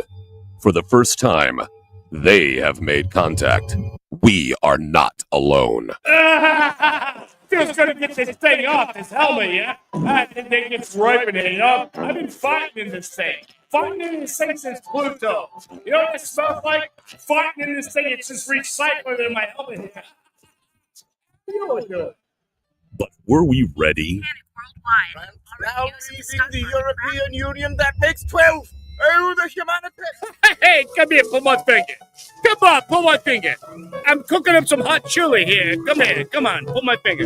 I got a hot one in it too. Come on, pull it. Hey, Mr. President. Can humanity survive? He can't be intelligent life. Had we built that damned wall. Tune in to Fartificial Intelligence, only on Orlando's Super TV 3. I'm Julian Assange, owner of Julian Assange's Sausage House, located at Flat 3B in the Embassy of Ecuador in London. If you can't get enough of hundreds of thousands of leaked emails about banal topics of insignificance, at least fill up on me sausage. And for dessert, enjoy a conspiracy in 3 delicious flavors. Crooked Clinton coconut, don't deport me bro mango, and Hacker's surprise. No surprise here. It's criminally good. Haha. Julian Assange's Sausage House, in the Embassy of Ecuador in London. Help pay for me cost of living. Free sausage to Swedes. We've all been there. You thought you had a great idea for a dispatch, but it just wasn't good. This is complicated. Sure, it's hard to be original. What up, C-Lane? Sabrina, I love you, duh. Sean, you're a dick. You try writing a joke while you're using a weed whacker. Embrace the fellowship of the 95%ers support group. Remember, you are the 95%, so maybe they have the problem. Ginkgo Kielbasa, from the people who brought you Energy Brot. Comes a taste you'll never forget. Ginkgo Kielbasa. The first time you met the love of your life and the smell of the air. It's a Meat Tube memory miracle. Ginkgo Kielbasa. Overcoming the rival team. And the first time you won the game. Listen to that crowd. Ginkgo Kielbasa. The first time you couldn't pay rent and the taste of delicious ramen noodles. Ginkgo Kielbasa, the meat you'll remember. Sunday. We bring you the first politically correct monster truck rally. Unless, of course, you find that to be inconvenient. In which case, we'll have a matinee on Tuesday. Featuring such non-offensive sports vehicles as appropriately sized foot, mild-mannered canine, funeral service worker and son of funeral service worker, who, although slightly younger, still gets paid a living wage. And current DC Truck Rally champion, I'm okay with our country having a black president.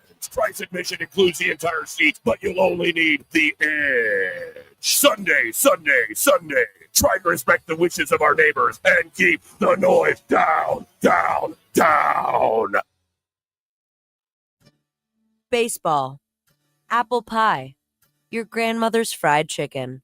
These are great institutions of the American dream.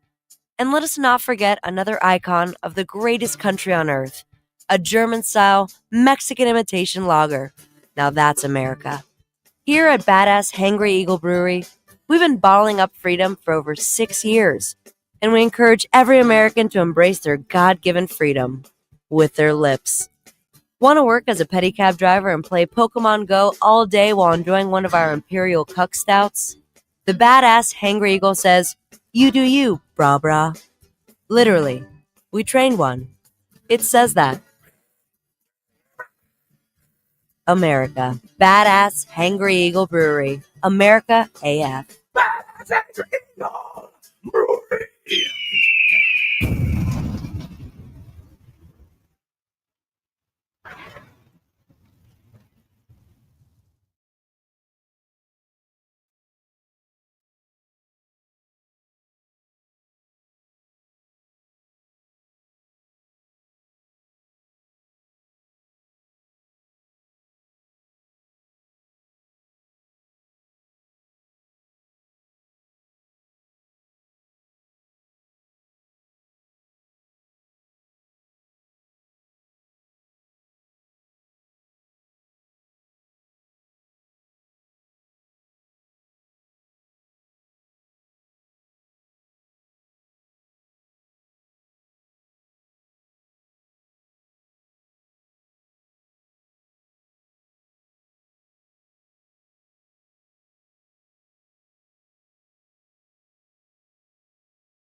Imagine the opulence of Broadway captured via video.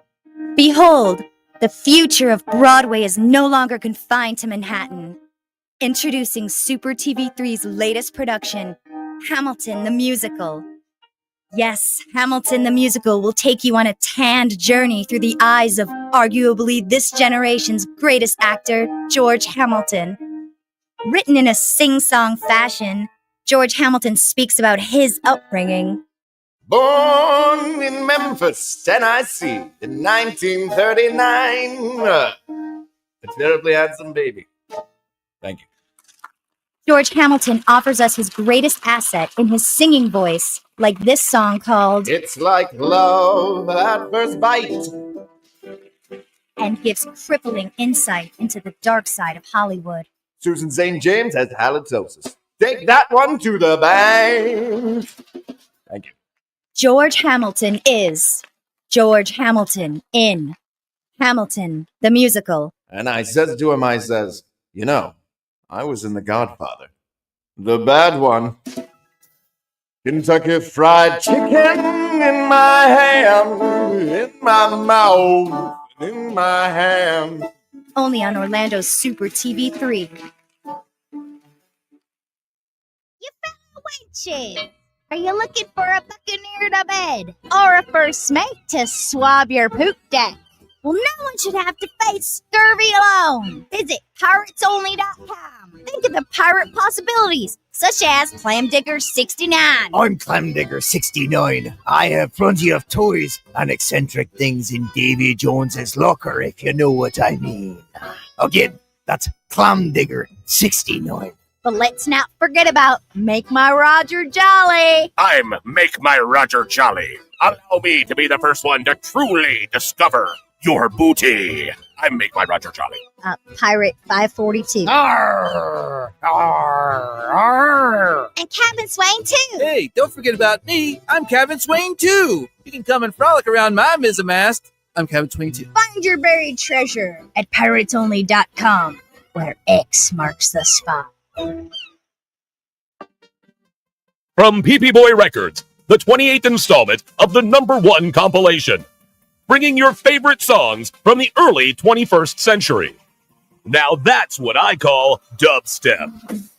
Featuring artists like DJ Schmutz, Duckhead, 28 Punch Monkey, and Andy Templeton.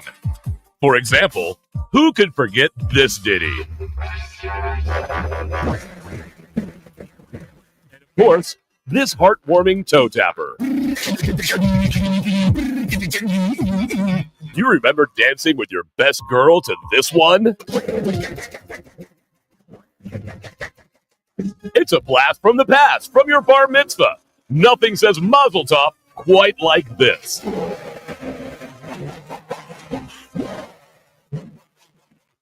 Now that's what I call dubstep. Only on PP Boy Records.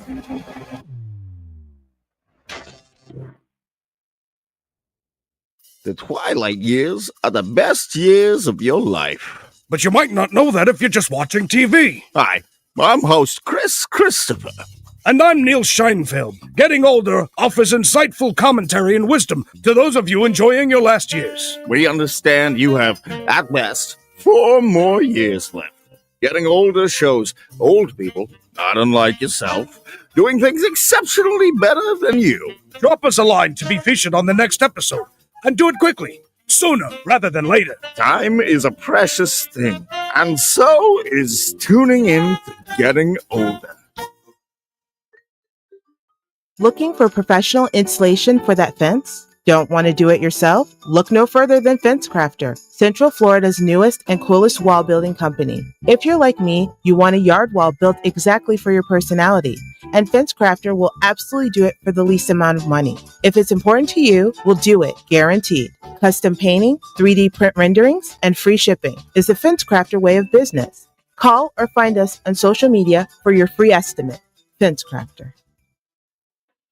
If you think having fun at the sports game is sitting on your hands, you need to call me, Jake Berman. Hi, I'm Jake Berman, and I've been getting under the skin of professional ball players the world over for decades. And now, I want to teach you how to heckle like the pros. Cheering on your home team away from home? Hey, do they just breed losers here? It's like this place is a toilet bowl. Or trying to impress a date? Stop. You're so bad. You're such a loser. God, I don't know why they even pay you. Don't call. I'm Jake Berman, and the next time you go to the ballpark, you'll be that guy.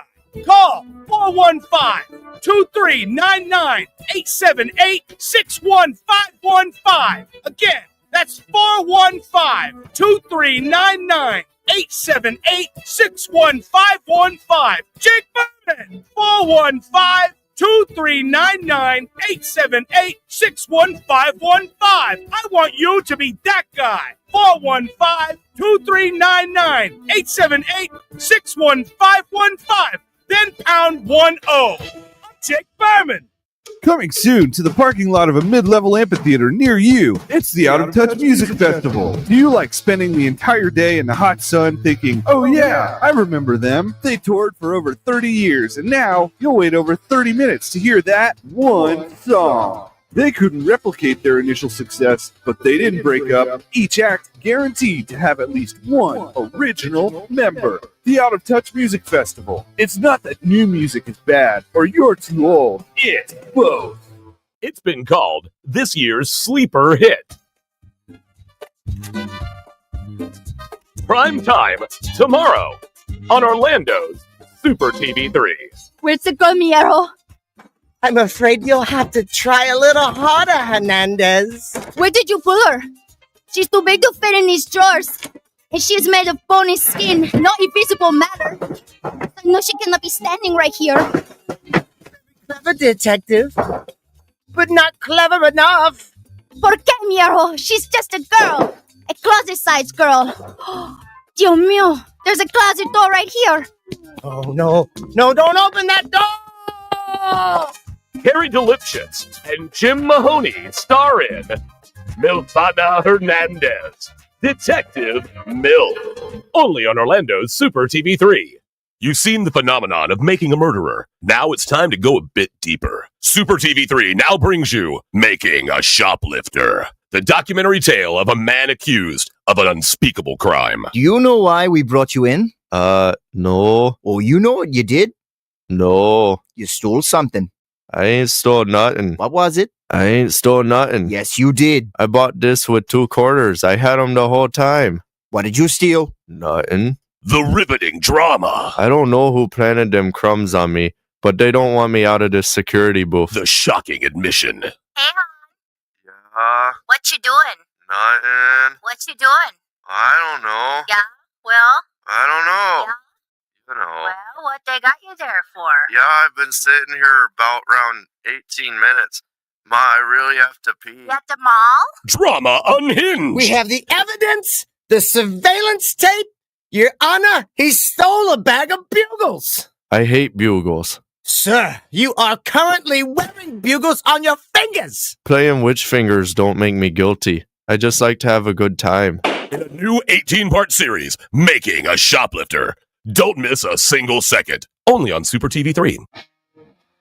From Fitcore, the latest development in sports rehydration technology. Boston Sports Chowder. You lead an active lifestyle, and you love a hearty chowder. Fitcore's patented ergonomically designed chowder flagon effectively replenishes vital body chowders lost during a hard workout. Creamy, powerful, piping hot. Boston Sports Chowder. Get you off of the bench and back in the f***ing game. You've seen the phenomenon of making a murderer. Now it's time to go a bit deeper. Super TV3 now brings you Making a Shoplifter, the documentary tale.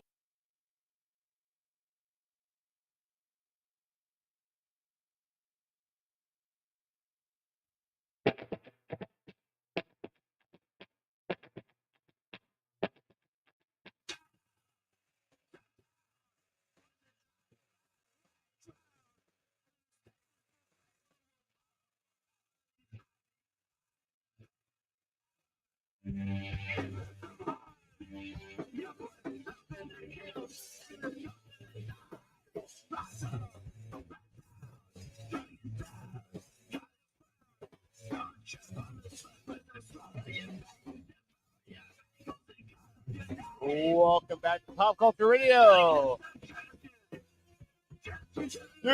So we talked about it on break, or before the last segment. So I grabbed it out of my wallet. This is the business card that Bushy was talking about. Oh my god, that would fuck with me. Right? Yeah. Hard- It looks like a real bill, Well, right? show it front and back too. It's not even just like its front side. It's a full. Wow. It's a full on 100 with the Yeah. strip and everything. That would fuck with me hardcore. Yeah. It's Really Jalik Amir. Jalik Amir. He was Yeah. really good. Yeah, he's actually he performed. He's performing at Kia Center coming up this in April as the halftime show for an Orlando Magic game. Fuck yeah, man. Yeah. The other thing that we didn't talk about last show, because we were just talking about how we always forget to talk about what we wanted to. Yeah. When we were at Ill's birthday party, Yeah. we met the beatboxer. 305. Yeah. 305 with 305 beats. Yeah, 305 beats. Yeah. 305 beats. And him and his manager, we talked to him quite a bit, and I don't remember her name. We were all drinking, and it was drunk talking. And also, he's the show. Like 305 beats as a beatboxer is. I'm gonna see if I can look up some of this stuff. Really good. And his manager, it's like she's trying to fucking herd cats. Yeah, no, she was like all about the business. She's amazing. Yes. She was actually serious while we were all just kind of drunk, standing around shooting the shit. Of course. But she mentioned that they would be open to us possibly hosting like an open mic night or a beatbox kind of. I forget exactly what they said, but they host a certain event like once a month, right? I think He they has said? an event. So he has an event every Saturday night in Miami, and it's at a 3-floor multi. It's So it's a 3-floor club, like a multi-stage They venue. have the bottom floor where she books bands to perform, and then on the second floor he hosts a cypher MC battle, and on the third floor is a rooftop bar. And so she said, "Hey, let's plan something. You guys come down one Saturday night. You do your show live on the third floor, and we'll have the bands coming up to interview and the MCs coming up to interview, and you can do your live show, and we'll do it as one big thing." Okay, so Owen was talking about Owen gets his stories mixed up. Okay. Oh, I'm sure he was super excited about the prospect of having to go to Miami. He's not a big Miami fan in the first place. Number 2, he was telling me that Matt Ills was hosting something down in Miami and we were gonna go do it. And I'm like, what? Well, What's Matt going Ills on? was hosting the Austin Coffee thing, which I was very sad I was unable to make it out to, but I could see where he would get the things confused because we were talking about all of it kind of shotgun simultaneously. Well, no, then he came back to me like a couple of days later and said, okay, Matt Ills is over at Austin Coffee. He's hosting there, and his friend is over in Miami. So I don't know. Because originally, Owen has not had a vacation. Yeah. In like 10 years, we'll say. Okay, give or take. Yeah.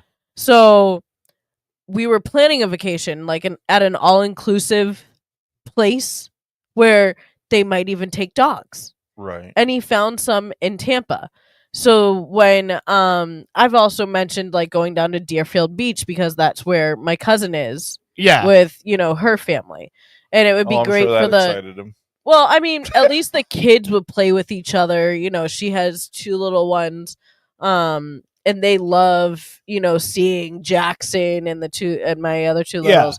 So it would be fun, but it would be like, okay, now we have to cater to the fact that we have to get together with family. Yeah. But he was thinking, if we're going to do this Miami thing, then we can go down like early and do a little bit of family stuff and then do that. Nice. And I was like, oh, that'd be really cool. But then when he found out it was Matt Ills. I just see you guys now driving down, listening to like Will Smith's "Welcome to Miami," where the fucking shit you're all. I mean, yes, I would put that on. Kids screaming and yelling, throwing toys. Oh, it's beautiful. Oh yeah, I found a video. So Brittany, this is the guy we're talking about. This is 305 Beatbox. So you have to talk to Owen. So check this guy out. Oh, we're gonna talk him into it.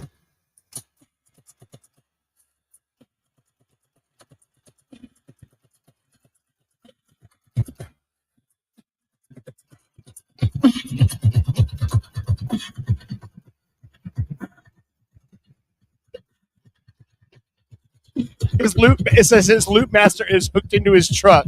Look, they're going around his truck.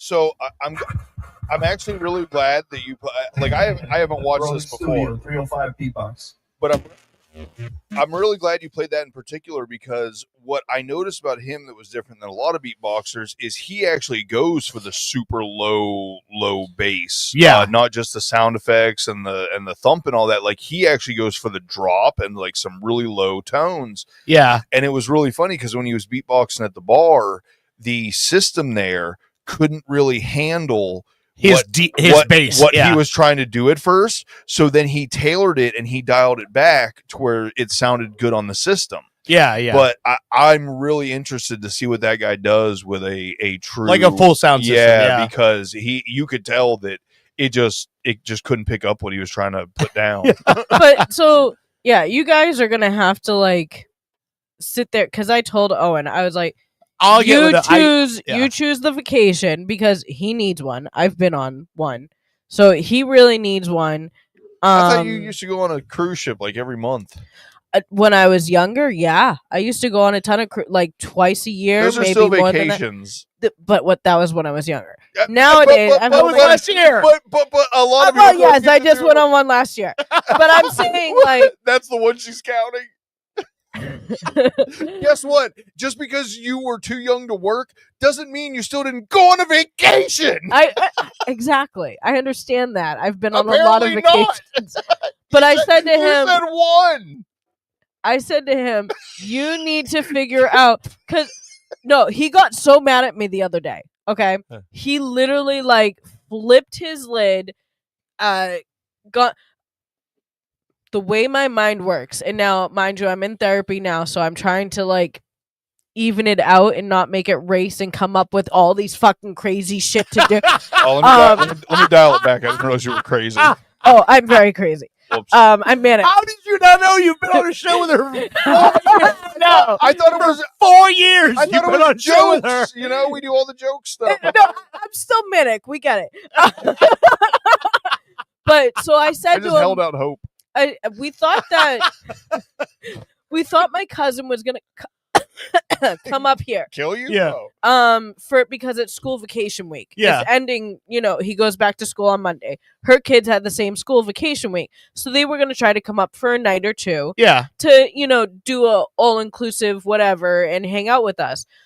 Well, her and her husband are in a bit of a pickle when it comes to money-wise. Yeah. Because they spent so much money in the first 4 years that they lived here. Yeah. That now they're like, there's not much left over, and she's gonna sit there and think, oh my god, the hotel was only supposed to be $300, but now we spent an extra $600 doing all this other shit. How dare she be responsible with her money? Exactly, right?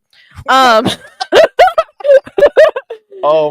no, I'm kidding. But no, I understood she couldn't come here. Now I know that me and Owen aren't like always in the best financial spot, Right. and it's also school vacation week, so hotels are going to be more expensive. Right. St. Also, Patty's Day also What's a happened. vacation?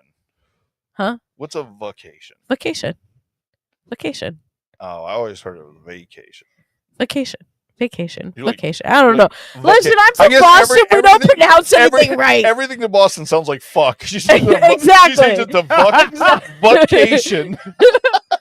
But so I was trying to get him to go down for like a night, maybe two, to go see them and like the kids like play whatever.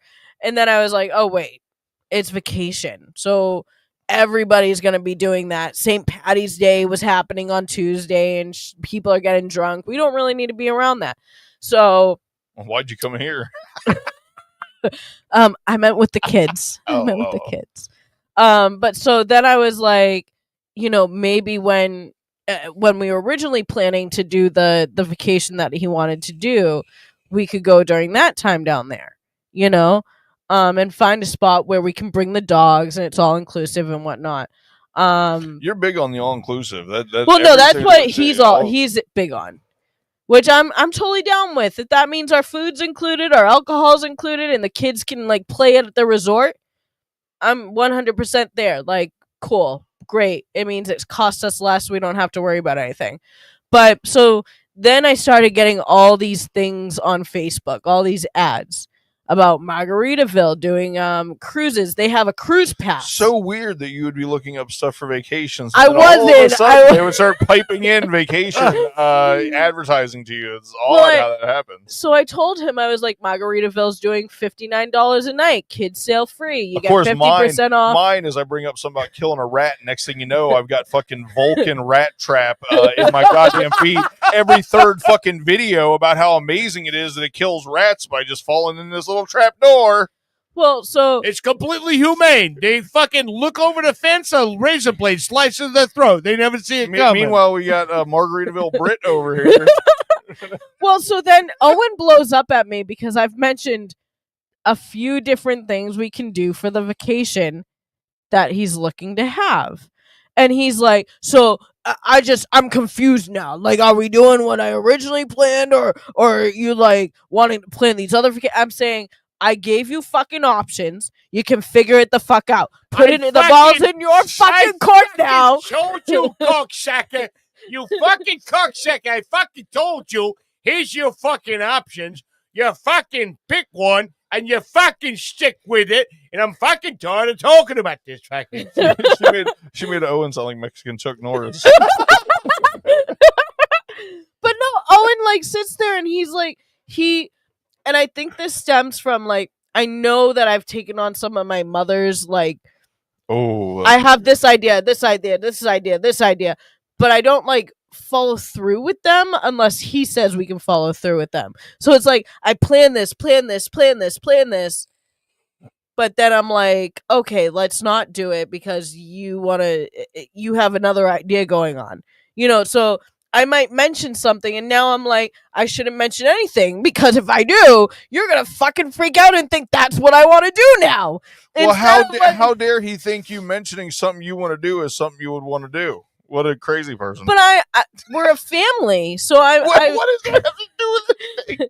We're a family, so I want to agree where we go. Like it's his vacation. He should be able to, choose.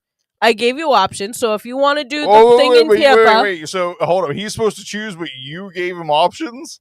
Well, well, we all know Owen. Owen's not going to come up with an idea, so she's trying to give him ideas, to give him options, because Owen's idea of a vacation is going to be like, you see that door in the house? I'm going to go inside that door and I'm going to lock it from the inside, and no one speaks to me for 7 days.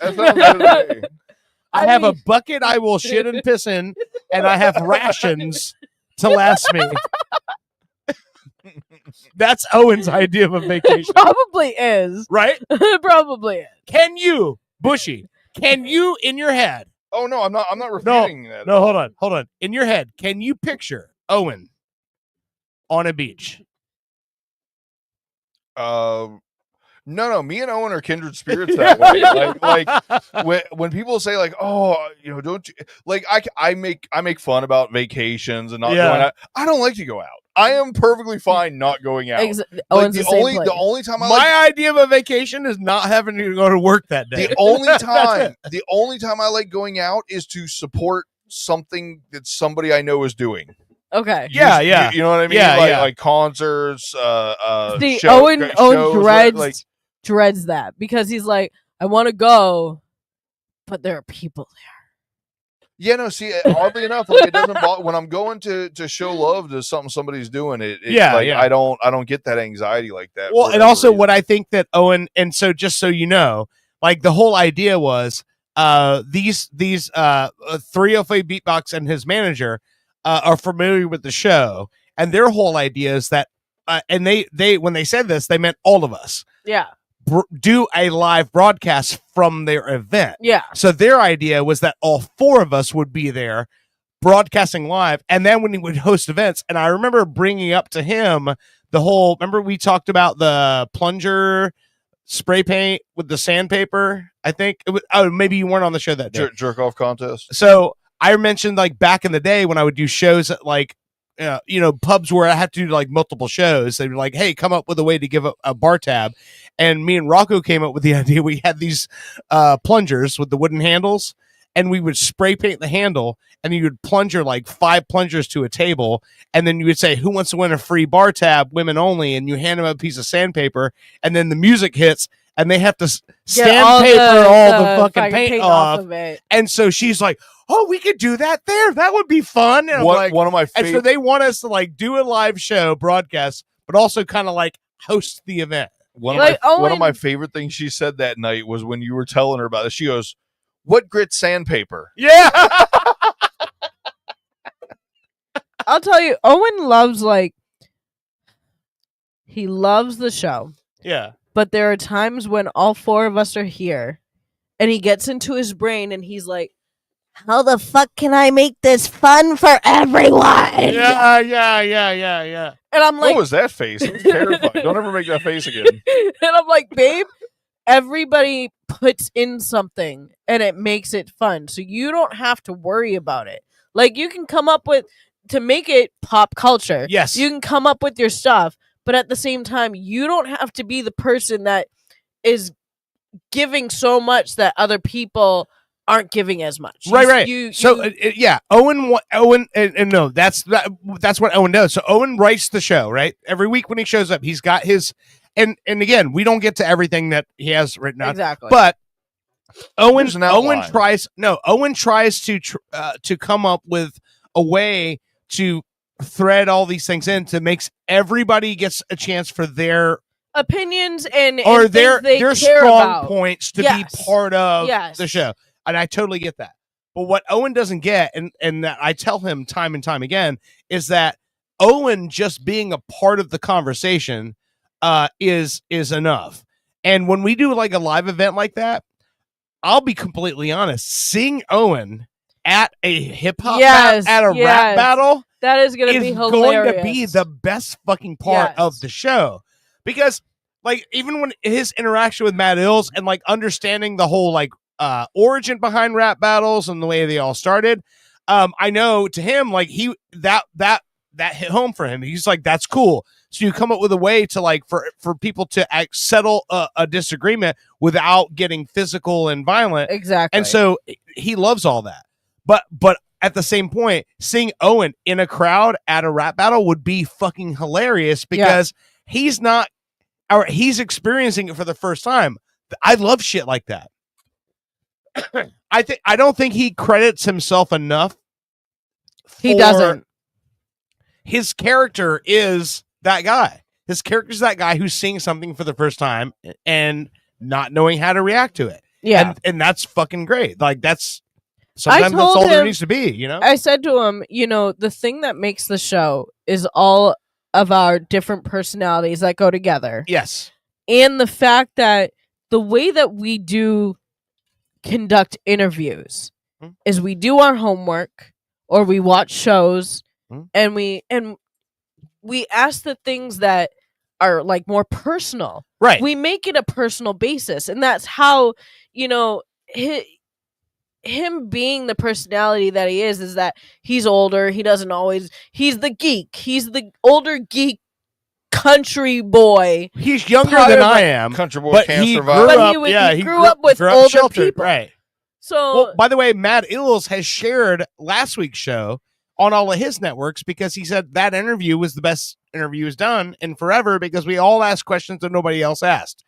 Because I think that's what we do. Like as a group, we don't just go to, here's a list of questions that people want to. We ask what interests us, and that's why I will say, I'll put my fucking hand on the Bible and say, I think we interview people better than anybody else because we don't have canned questions. We don't have a script. We just ask what we're interested in. We come up with the questions, and even if they're on like 4 separate souls with different ideas and different curiosities. And so our questions I are will not say the this, same. whether I'm slightly starstruck or not, my whole game plan when we have an interview is just say some shit that'll make them laugh. Like you know what I mean? And then like you said, ask like literally just what I want to know. Just look at what has nothing to do with a standard question. Your friend your friend and his wife that did the TV show.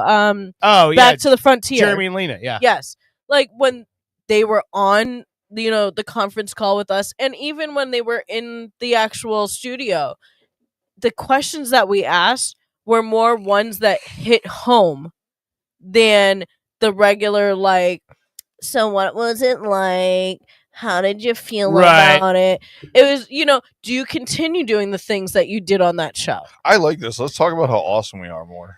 But I'm saying, like, I don't think Owen understands, like, when he does, bring up certain things. Guess what? Most people don't understand we're as cool as we are. You know what I mean? I think most people, unless you're a narcissist, the sick part is, I think most people, unless you're a narcissist, think less of yourself than you probably should. He definitely does. And I mean, I'll tell you, this man, anything that he grills, and he always, like, he puts down everything that he grills. I'm like, you did an amazing job. It's cooked to the right temperature. It has flavor. It, like... That's just a man thing, though. Every time I grill something, whether it's delicious or not, I'm like, oh, well, I could have like done it a little bit less or a little bit more. I could have seasoned less. I don't even the cooking thing. I don't think that's even necessarily putting himself down. I think that's just a guy thing. Every time I grill, I'm like, this is slightly over, slightly under. But for him, like almost everything that he does, like nowadays, the planning thing. We were trying to go to the Orlando Eye because we bought like this package deal or whatever. Another vacation? No. Just something to entertain the kids. We did the sea life thing. It's just an excursion, not a war. Yes. And he didn't look up what time the Orlando Eye closed, so we couldn't get on it because it closed at 8. It was a fucking Friday night, and it closed at 8 o'clock at night. Oh, I was like, yeah. what the fuck is the point for on a Friday when it's like spring? Supply and demand. That's all I'll say. You know. And then it was going to be closed for another like 5 days, and we were like, so when are we going to be able to use this ticket? Like, what's going on? You know, we had 15 days to use it, so whatever. But you know, he like is now battering himself over, well, I didn't plan this out right, and I'm like, you just got to live life. Like, I mean, plan a vacation, but other than that, you can't plan for when things are going to happen. Yeah. Who knows that they're doing construction, they're doing refurbishment over here, you can't plan for shit like that. You just can't. It's just gonna happen. It's life. You know, you can't always be, and Google doesn't always have the right times of some things. Oh no, you're right. Okay, so listen, we're running on the end of our second segment here. I want to get into this before we go, because third segment, I've got a story that I'm curious. I know Bushy has some information on. I know you have some stuff to talk about. Yeah. So what I want to bring up right now is, have you heard about the cancellation of The Bachelorette? Yes. Okay. Bushy, you've not heard about this, right? No. Okay. So the new season of The Bachelorette was supposed to launch on Sunday, was supposed to be the debut episode. Yep. They filmed canceled the Ella entire there. episode. Yep. Now, Oh, you said the entire season. entire season. Yeah, they entire pulled it season. all. Yeah. So the entire season was canceled because the Bachelorette that was featured in this season's, this season is Frankie Paul. She is one of the Mormon housewives from another program or whatever it may be. Mm-hmm. In 2023, she was arrested and was on probation for a domestic violence incident. Yep. So, the video came out. So here's the thing.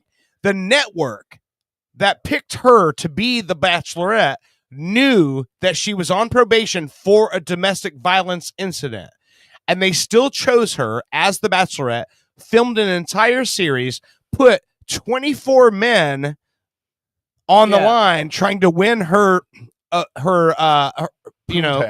affection, knowing that she already was a violent felon. I got breath. And so the thing is, the reason why this video came out was because last weekend she had another incident with the same person, this guy, a man named Dakota, who that she was in a relationship while she was on the show. The Real Mormon Housewives. What's her name? Her name is Frankie Paul. Frankie Paul and Yeah. Dakota. That makes sense. So apparently now it's all coming out that all of her castmates from that show wrote a letter in group as a production team to the network to say, hey, I wouldn't pick this person because this is what you're dealing with, right? I'm going to play a clip of the video of her hurling bar stools that actually deflect and hit her own 6-year-old daughter. Oh, Jesus Christ. While she's assaulting her fucking domestic partner at the time. And this is the person that they chose. This is called physical abuse. Bachelor Nation erupts after ABC polls Taylor Frankie Paul's Bachelorette season. The upcoming season was polled hours after TMZ released a video showing the secret lives of Mormon wives star attacking her ex-boyfriend in 2023.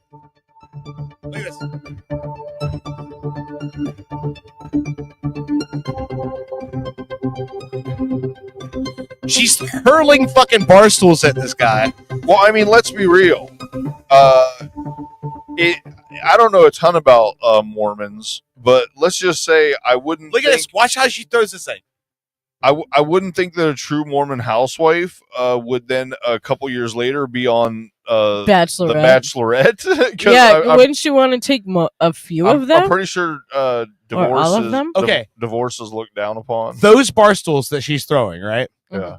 They're the ones that are like they're the metal ones that have the fanned out legs, right? Yeah.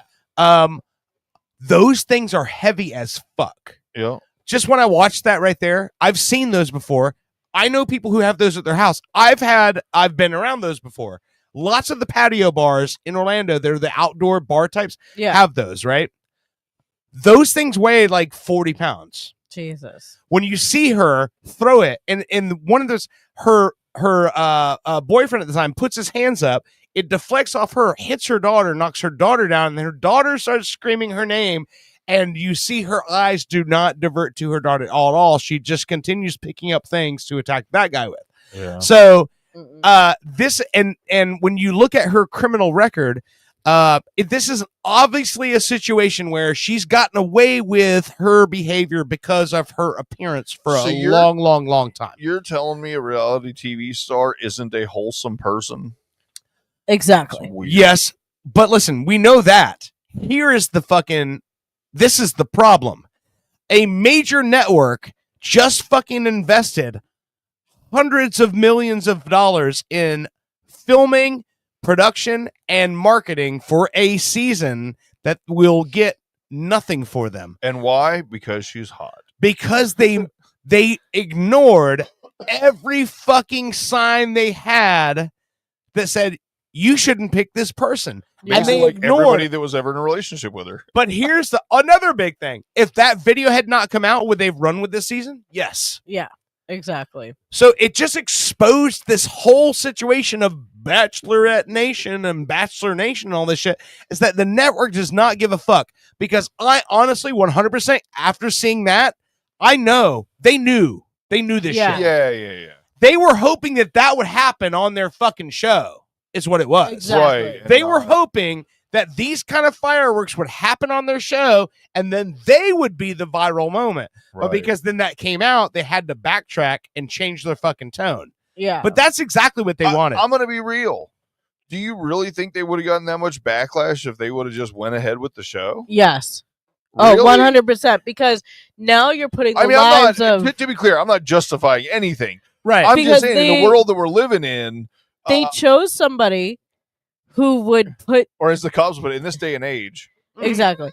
But they chose someone who could have put the lives of 24 innocent people... But they already filmed the whole thing. But I'm saying... They already filmed the whole thing. I'm saying... Yes, you're right. They already filmed it. They did. But to show someone like that putting the lives of 24 people in danger... But they already knew that and they filmed it. They I'm still, sorry. they I'm still not- look bad no matter how No, you look hold at on. No, what he's saying though is no, I agree. They already filmed it. It's filmed. Yeah, it's done. filmed. It's not, oh, they thought about it because it could have put. No, it did. They did. They filmed it. They put those people in that danger. They filmed an entire fucking season to a fucking finale. And so they've already done all that. There was a winner. There was all that. They chose not to air it because it made them look bad because of the video coming out. But if Also, they it promotes But like you're saying, violence. but that's what they wanted on their show anyway. So why would they not put it out post that video? Because don't- before it, so that incident happened in 2023. The video only came out this week because somebody sent that to TMZ to go, "Hey, here's the Bachelorette.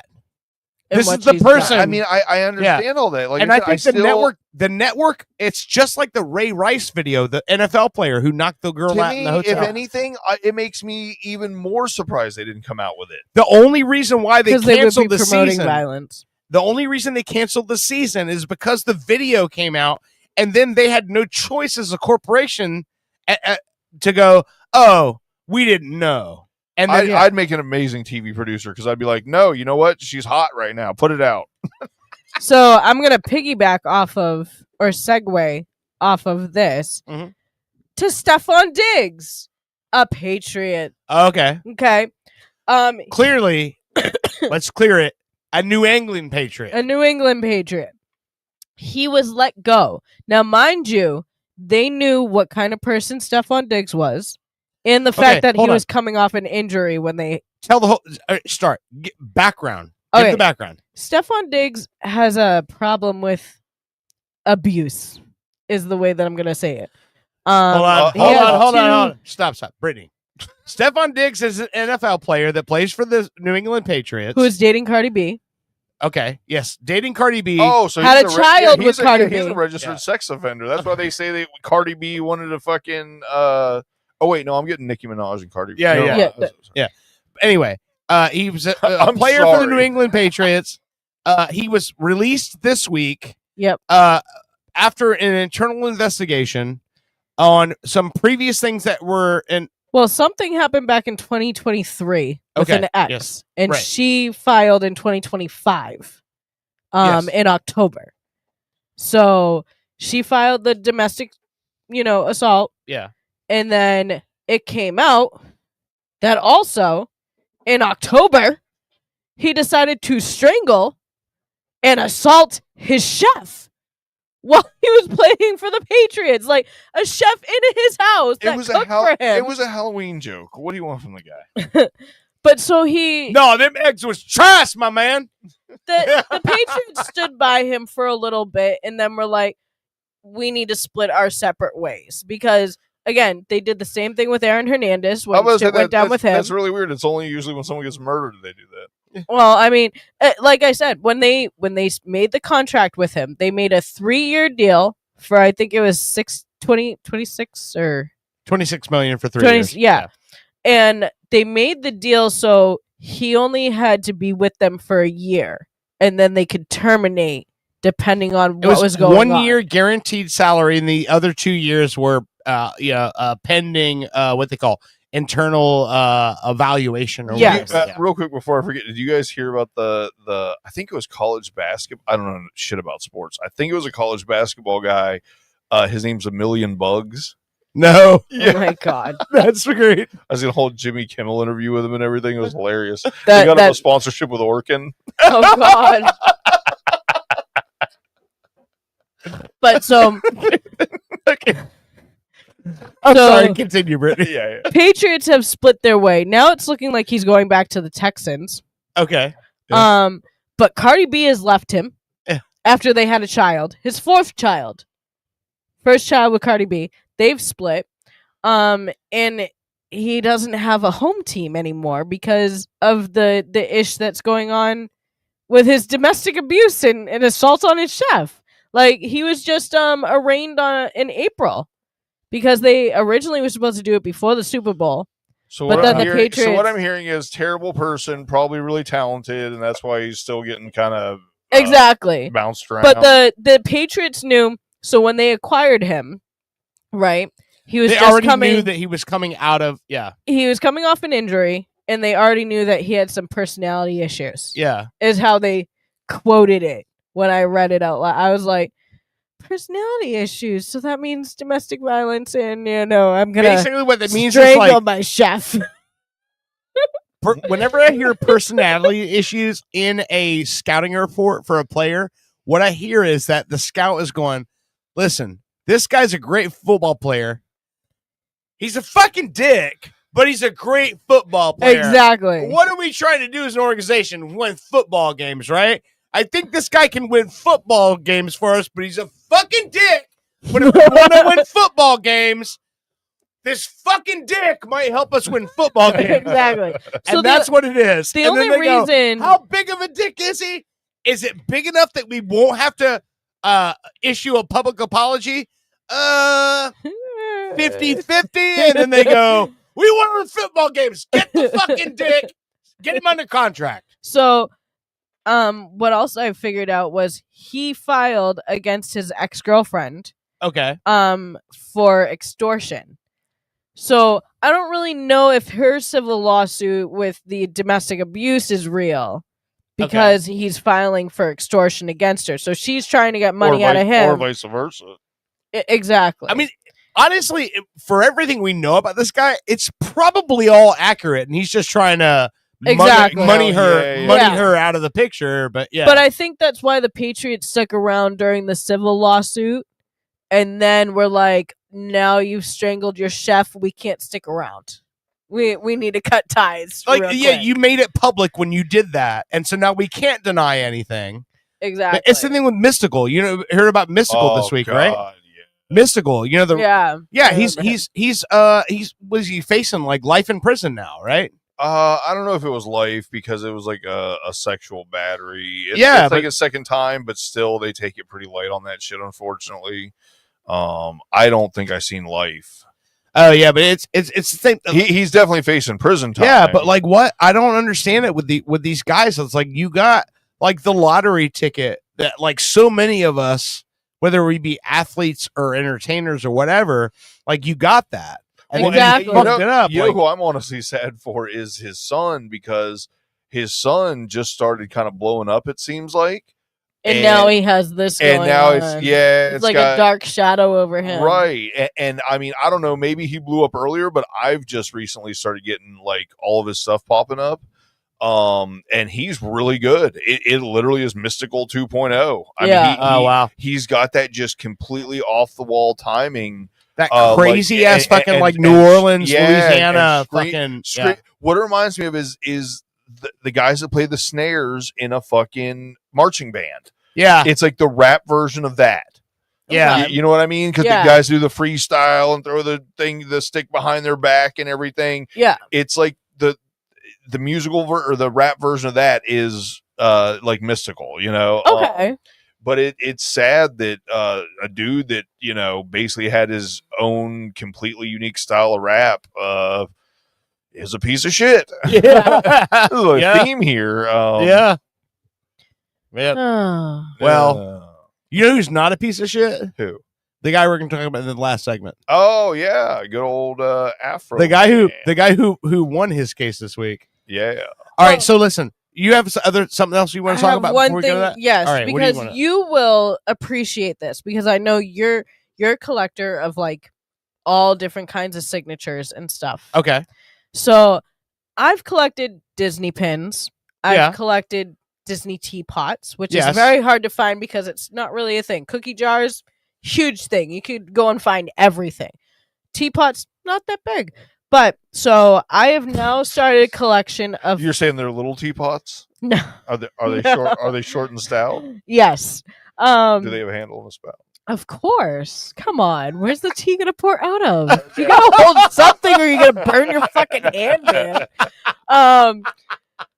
I have recently become a collector of Funko Pop minifigures. Oh, okay. Okay. All right. But only certain ones. Yes. I found two that I am very happy that we found. Okay. One Yes. is Jason Voorhees. Okay. And That's it is a good one. It is signed with a certificate by Kane, who played Jason Kane Hodder. Yes. Yes. And he's played him at least in 3 movies. Yes. One of the movies he was promised, which would have been his 4th one, My favorite movie. they took away from him. My favorite movie is Jason Lives. That's Friday the 13th 6, I think. Yeah. With the one where they dig him up, the guy loses his shit, stabs him with the fence post, and then he gets electrocuted. He comes back to life. Yep. And that's Kane Hodder. Yeah. I'm like, I mean, he's the biggest. Yeah. He's you can he's tell a big that it's monster him. of a man. Yeah. So my next one, which mind you, I talked to my aunt about some stuff, and she's out in Cali, like where all these people fucking live, and you would think somebody so hot as this actor I'm going to mention would be somebody she'd know, especially where he's so hot right now. Okay. Matthew Lillard. Okay. Oh. I got a ghost face with his signature on it, and it's certified. Oh, wow. And he just now is coming back for Scream 7. Yes. Which is huge. Yeah, that's in theaters. It's not. I have not seen it because I know it's still in theaters. I watch movies at my home. Exactly. So I know that's not what movie theaters want to hear, but I wait until it hits my home. Exactly. I have still not seen Christy because it's not free yet. I'm sorry. I'm gonna watch it. Sorry, Christy. I watch your fucking movie. I really want to see it. I have money issues. Exactly. No, We I'm all not do. money issues, but I'm like, I have to choose where my money goes. And so I wait until stuff is available for me to watch in my home. Exactly. It's just, I can't, listen, if I go to a movie theater, it's going to be $100. Yeah, because you got to buy the After popcorn, everything you else, got to buy the drink, I you can't got to buy the sit there ticket. the whole fucking time and not drink anything. And they have a real problem when you come in with shit hidden in your fucking in your pockets, like a goddamn 1940s detective movie. You know? So I have But- to wait. But I so- know that movie's out. Yeah. But we found an antique flea market type place. Yeah. That sells a lot of the Funko Pops. Yeah. That are signed. Yeah. And they had the Ghostface one, Yeah. and they also had a Scooby Doo one. Oh. So of course I went for Ghostface. Ghostface, right. Because Yeah. hello. Yeah. And they were both signed by Matthew Lillard. Like Yeah. of course. Yeah. I would have gone for either or, but I'm like into the horror right now. Right. And I know that Scream's kind of one of those gory, like not everybody's into it for the way that people died, but But it's very indicative of the era. exactly. It's 90s horror. Where it was like, I Know What You Did Last Summer. I was about to say, if you think Scream was gory, you do not need to watch Bull. Well, no, because I also find Terrifier to be very gory. Oh yeah, Terrifier's way gory. Yeah. Deadpool. Deadpool is very gory. It's not even a horror film. But to me, that's joke gory. That's not, But I get that. But I'm saying, like, I understand there are a lot of people who like the thrillers, who like the jump scares and stuff like that, and don't like the gore. I'm kind of all right. My father, when I was young and he was still in the picture, showed me Arachnophobia Okay. and Poltergeist 2 in the same night. Okay. Now, for a child that young, showing some horror films probably isn't the best thing. You should have did like Land Before Time, Yeah, Beethoven, Free Willy. You know, those type of movies that I enjoyed. But so I didn't watch horror. Have you seen Eyes Wide Shut? that's what I was like. feeling. Exactly. Sit in this chair in the corner that doesn't have any laundry on it. Have you heard of Full Metal Jacket? But so Did you just miss my reference about the cook chair? I'm sorry. Yeah, I did. I'm sorry. I said sit in this chair in the corner that doesn't have any laundry on it. Oh my god. But so it took me to get into Alfred Hitchcock. Yeah. And watch Psycho. Okay. To get back into horror movies. Okay. Old. Exactly. Old. He explains how he does it. He explains what's going on. Well, that's how I took it. He explains how he does it and everything like that. Yeah. So it was like jump scares. I got that. Yeah. But I'm still the type of person I can't watch horror movies at night or in the dark. They've got to be So during the day. Tie it back to the Funko Pops. What's Okay, going on? so now because like Land the plane. Land the plane.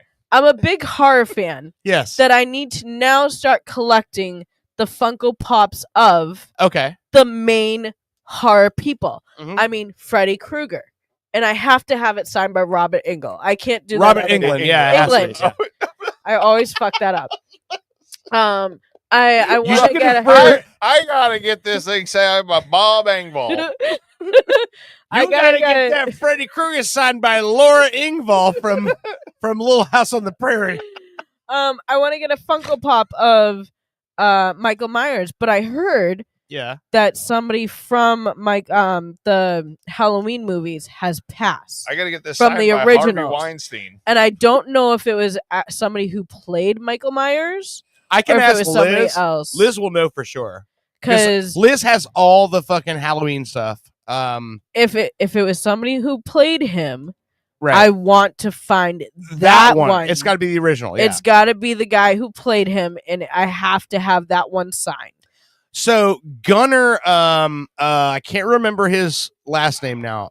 He was friends with Merle Allen. I know he's passed away, but Gunnar was the guy who played Leatherface in Mhm. the original 1974 Texas Chainsaw Massacre. Yeah. And I believe he played him in the second and third of the ones all the way through the 80s. And for some reason, I remember him. He played Michael Myers in a handful of the movies, and I don't know which ones. So that's something we would have to look up and figure out who played Michael Myers in the first one. The 77 one is really the only one that matters.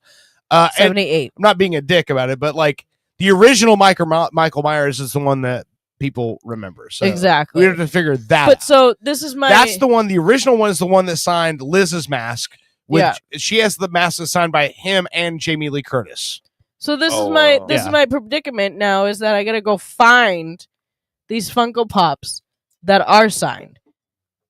I mean, Because I'm never gonna Has get anyone to. been more oppressed? Owen is never gonna take me to a MegaCon because even like today. I love you. It's just like the seriousness with which you present your Funko Pop problem is like you are, standing before Senate, proposing something to save our soldiers' lives. Okay. Men and women of The Congress, problem that I have. we are presented with a problem that is affecting the entire nation. I cannot find. Our Funko Pops are not signed by the original actors. I know. This might not affect you, but it affects us the people. Funko Pop signed by a goddamn mailman. Do you understand how fucked up that is? He never played Freddy Krueger. He just signed a Funko Pop because he was late for a business interview. This is bullshit. She just crossed Funko Pop off her list. She's like, okay, I'm done with it. But no, Who signed your Funko Pop? Senator Sanders. We went to. Was it the actor? Or was it a motherfucker in a fucking Home Depot line? You don't know. We went to the comic book store. Where's your certificate of authenticity? Do you have one? Because I don't. I'd like to know who does. We went to the comic book store yesterday, right? Mm-hmm. And the girl that's selling, Owen his comic book says, "Are you going to MegaCon?" And he's like, "No." And she's like, "Cool." But but he says, I know that their stuff there is a little bit cheaper than buying it here in the store. Like, I get that. But by the time you pay for the price to get into the place, then you pay for the food, then you want an autograph. I love the idea that she was just flirting with him, asking him about MegaCon, and he's like, no, you don't understand the economic ramifications of actually going to MegaCon to Well, purchase mind your you, comic. me and the kids are there. Jackson's throwing a fit like right next to him, stretching out his shirt. I want a burger. I don't want to go to the car. I want that. So she like sees that we're all there, like, but she still asks him, like, "Are you going to MegaCon?" Like, I'm She a thought she'd family of save it. 5. Like, you think I'm going to MegaCon? But everybody, all these horror people are coming back and doing the MegaCons. Yeah. I would love to go to experience one. Okay. One. Just say I've been able to. I understand that, and I think that if that's what you want to do, you totally should. Because any of the cons, like going once and like experiencing it, totally worth it. And more so, I would say, for being in an environment surrounded by people with like interests. That's the biggest thing, because if you're gonna meet any of these people, you're gonna spend a fuck ton of money. Yeah. I remember a friend of mine who and again, this was totally worth it for her, but she stood in line for like 2.5 hours to meet Paul Rubens. Of course. I mean, Pee Wee hold Herman. up, it's Paul Because Rubens. it was like he was here for I think it was Spooky Empire, and she was like she stood in line for 2.5 hours. She spent over $300 Jesus to meet Paul Rubens, take a picture with him, get him to sign something, get the picture that was taken by them printed out of the two of them together, and get a picture on her cell phone because she's like, it's Pee Wee Herman. This is the only opportunity. So she spent the money to have it. So I get that. Okay. A big deal for her. And you could tell me that I could meet my dead father and I wouldn't stand in a Yeah. 7-hour line. But the thing about it is that bad? in an environment like that, meeting the people and the people that are there for the signings and for the events or whatever, you can go to the Q&As that they do, and you don't have to go spend a bunch of money to go sit there and watch them do the Q&As and all that stuff. There's a lot of options. Buy your ticket, get in, and you can do whatever you want. Yeah. If you want to have those one-on-one interactions, you're going to pay for them. That's Exactly. the bottom line, how it is.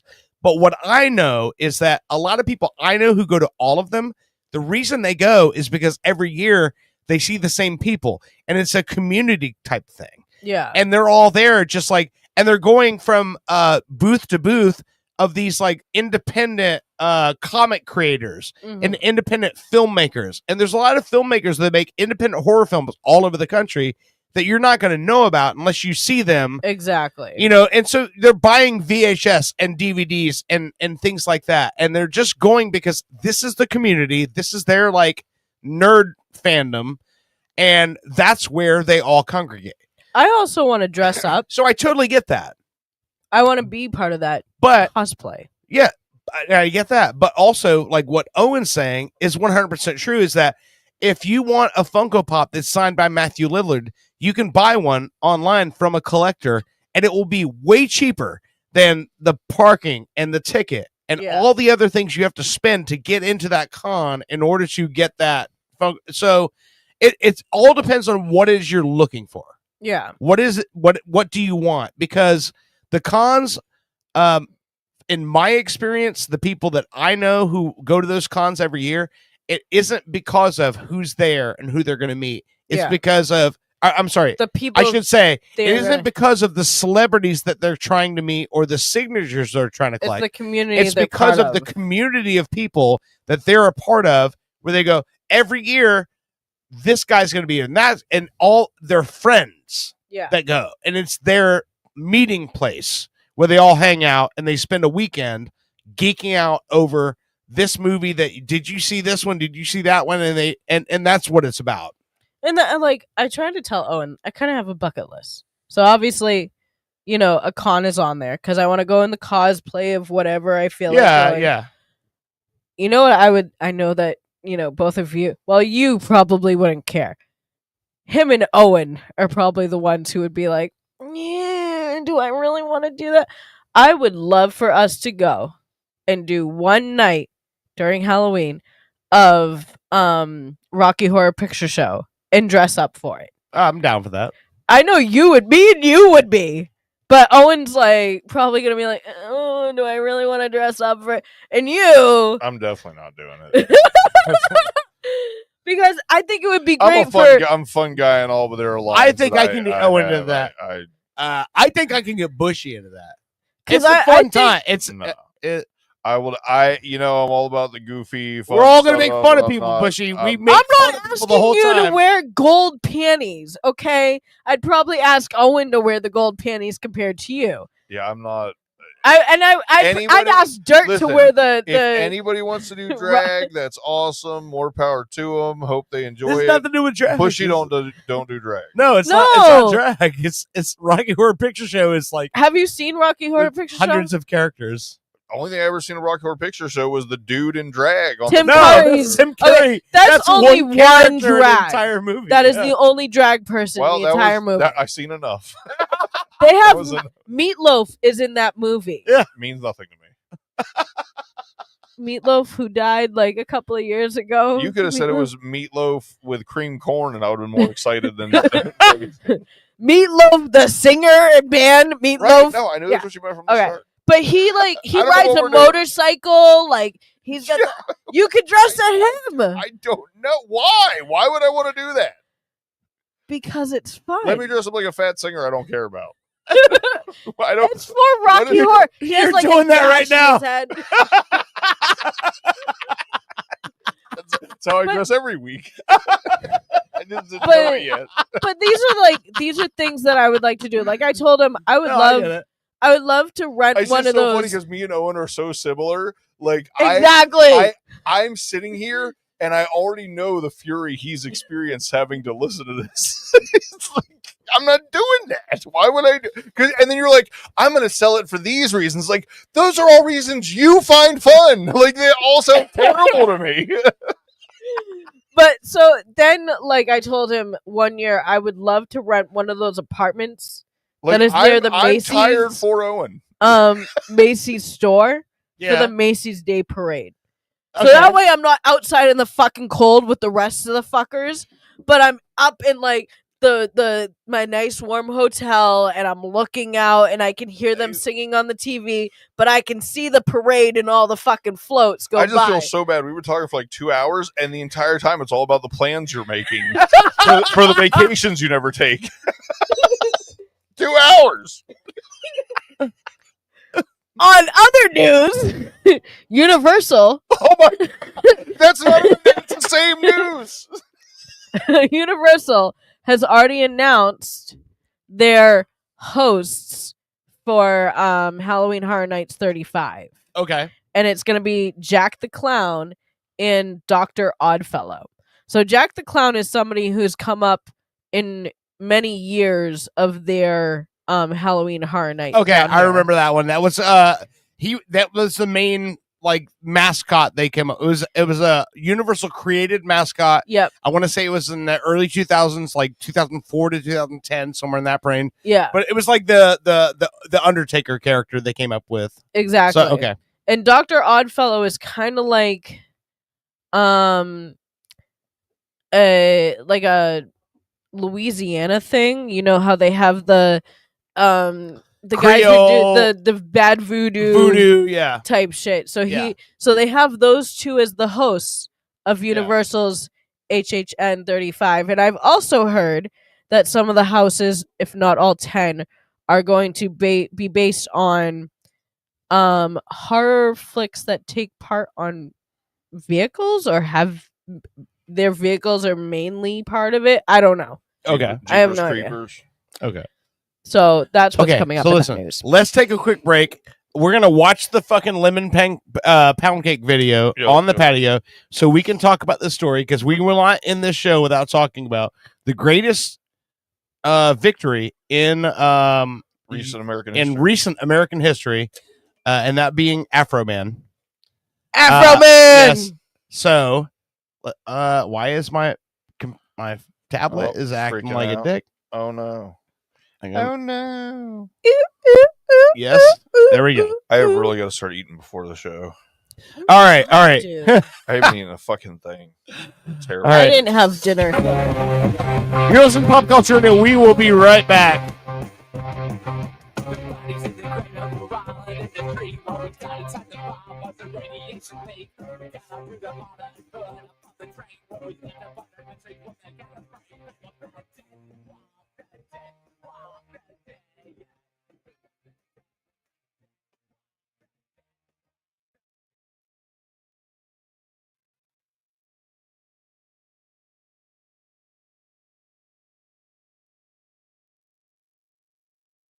Coming soon to the parking lot of a mid-level amphitheater near you, it's the Out of Touch Music Festival. Do you like spending the entire day in the hot sun thinking, oh yeah, I remember them. They toured for over 30 years and now you'll wait over 30 minutes to hear that one song. They couldn't replicate their initial success, but they didn't break up. Each act guaranteed to have at least one original member. The Out of Touch Music Festival. It's not that new music is bad or you're too old. It's both.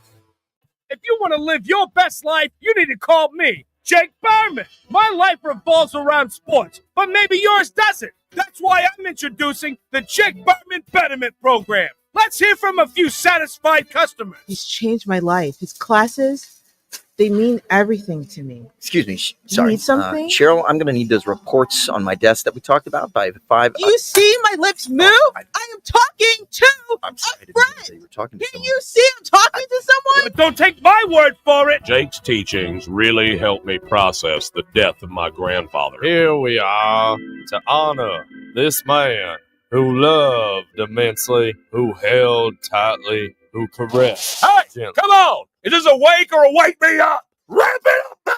Come on. I'm Jake Berman, and the next time you wake up, you'll be that guy.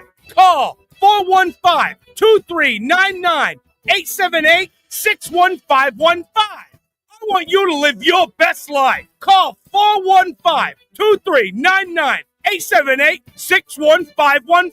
Then pound 10. I'm Jake Berman. Tonight at 9 on Orlando's Super TV3. She's a nun with a secret past. I must confess, I've never ever taken confession, never. He's a 12-year-old genius who plays by his own rules. Oh, DDoS hack of NORAD? Child's play. First, soccer practice. Together, they are Penguin and the Rookie. Never gonna work, rookie. That's what my mom said about birth control. Two paths, one journey, where salvation and puberty collide. Defuse the bomb already, honey. I can still catch happy hour. Chill out, you old bird. I have 15 seconds and 10 are for boobies. Start the habit. Penguin and the Rookie on Orlando's Super TV 3.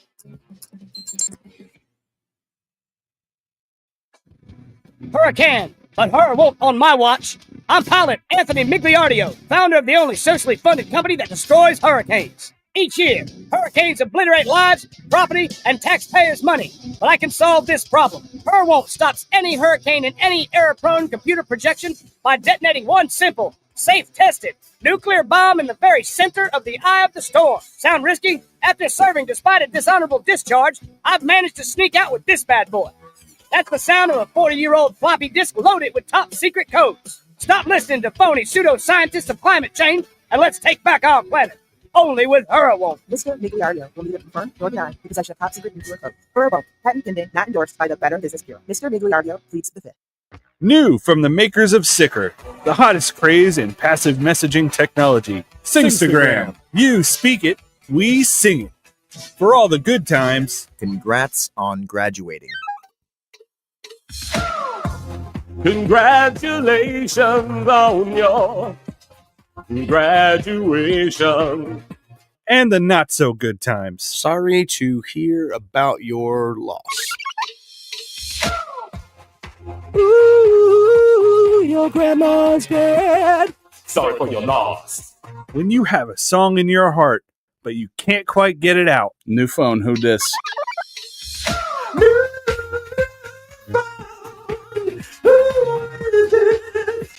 I lost my phone. Or total avoidance. Can you just let him know I'm not into him? Stay away from her. She doesn't want to talk to you anymore. Singstagram. Every message can be a song. From the makers of Sicker. Have you ever been hungry? Boy knows I have. And sometimes you just don't know where to go. That's why I started Steve's House of Food, where you can get all your favorite foods.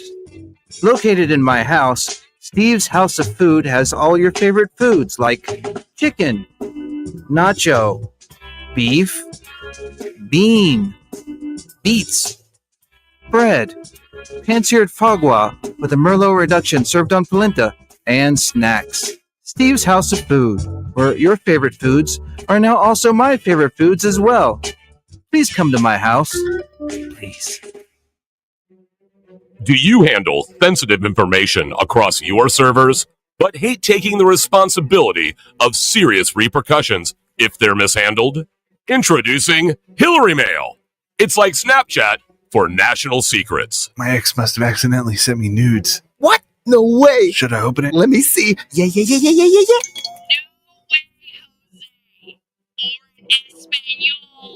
Soy tu abuelita. Nothing sticks on Hillary, and it shouldn't stick on you. I just emailed my boss and told him off. Aren't you worried you'll be fired? Nope. I mean, you're gonna be fired. I got Hillary mail. Mike emailed awfully late. Stand with you if you stand with me, regardless of what you stand for. Hillary Mail. For when you just want to do whatever you want to do. Now, from Future Entertech comes the latest killer app, Sicker, taking care of your tomorrow, today. Call in sick while avoiding accountability. I couldn't believe it. I had this super hot guy stay over, and I just couldn't even. All I had to do was answer a few simple prompts. Dear boss, with my deepest regrets, Angela, am unable to perform my duties today due to... No, I'm sick. Stomach, headache. I'm sick. Sincerely, Angela. Sicker's patent pending algorithm is designed to get you a hassle-free day off whenever you need it. I woke up with a case of anal glaucoma. You know, I couldn't see my ass going to work today. Let me tell you, sick is a real life changer. Dear boss, with my deepest regrets, I am unable to perform my duties today due to...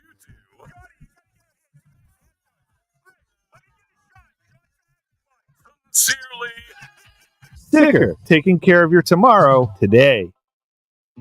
I often wonder what kind of a future we're going to leave behind for the children, you know? Hey, John. Howdy, Dale. You all right? This is John. He's been a Continental truck driver for over 35 years. They said, basically, you can't have the trees no more. Can't chop them. There ain't none left, which I know is false. I pass them by every day driving. Recent congressional hearings have decimated his trucking routes, carrying precious timber from Washington State to Washington, D.C. They call it damaging the earth. What about me? I need to feed my kids, and that's by driving a truck filled with lumber. The future concerns me right now. If I have enough money to feed my kids, yeah? Environmental groups are petitioning against American jobs at an alarming rate, citing global climate change on so-called deforestation. Tell your state senator that American jobs are more important than trees. The planet can wait. John can't. This message paid for by Americans for Work. I'm Sergeant Barkis Clayton. In the 2 decades of my professional career in Central Florida, nothing has twisted up my gut more than the cowards who've taken the baby swans from Lake Eola. The poor mother goose calls day and night for her babies, and now she's calling me. The so-called signet caper is nothing more than a depraved, hollow individual seeking out the most innocent life form to torment and terrorize. I vow to track these suspects down using force if I must. If you're the one who did this heinous crime, me and the crime ender's gonna find you. Only a jackass would do something that stupid. Or maybe you don't have a brain in that ugly head of yours. If that's the case, I can't help you. But I will find you. And maybe, if you turn yourself in, I'll go easy on you. But rest assured, Central Florida, Sergeant Barkis Clayton will be vigilant, ever present, gun in hand and law on my side. I will not lose this fight. And you can take that to the bank of Lake Eola.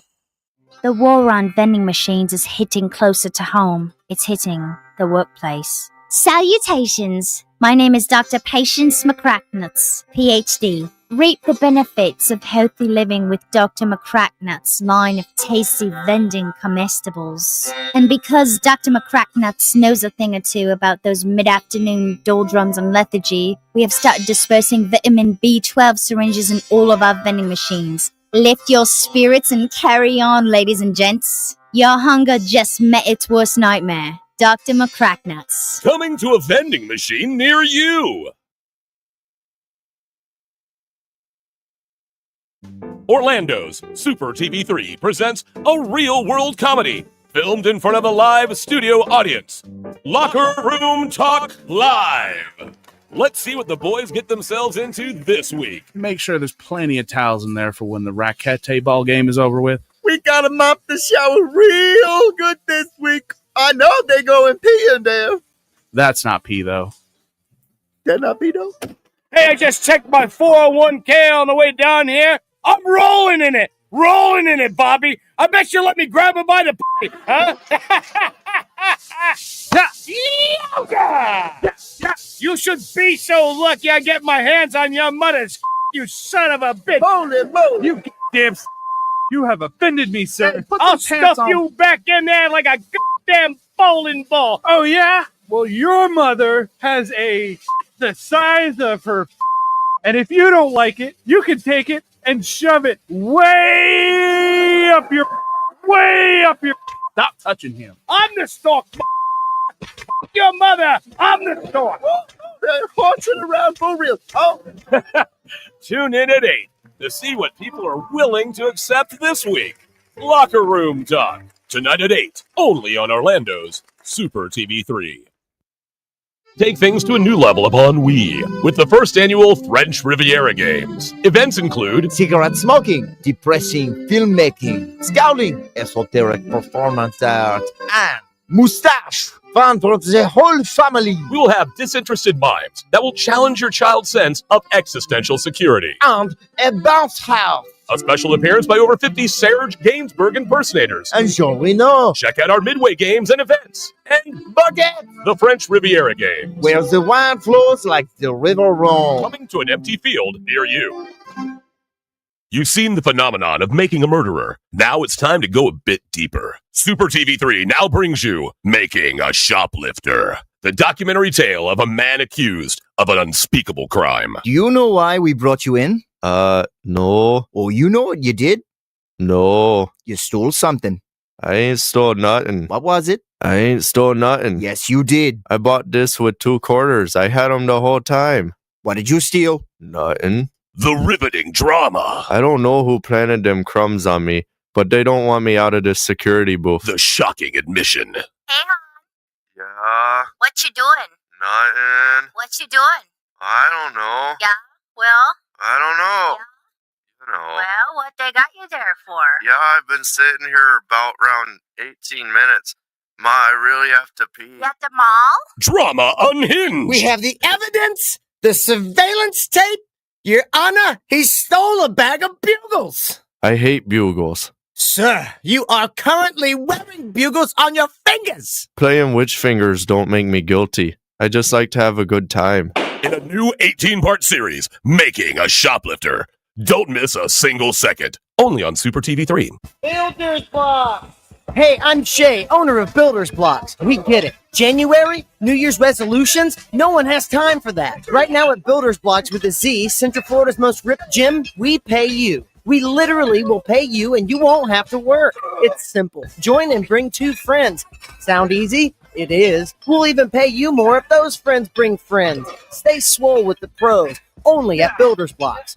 Discounts of pre-approved groups of 5 or more. The twilight years are the best years of your life. But you might not know that if you're just watching TV. Hi, I'm host Chris Christopher. And I'm Neil Scheinfeld. Getting older offers insightful commentary and wisdom to those of you enjoying your last years. We understand you have, at best, 4 more years left. Getting older shows old people, not unlike yourself, doing things exceptionally better than you. Drop us a line to be featured on the next episode.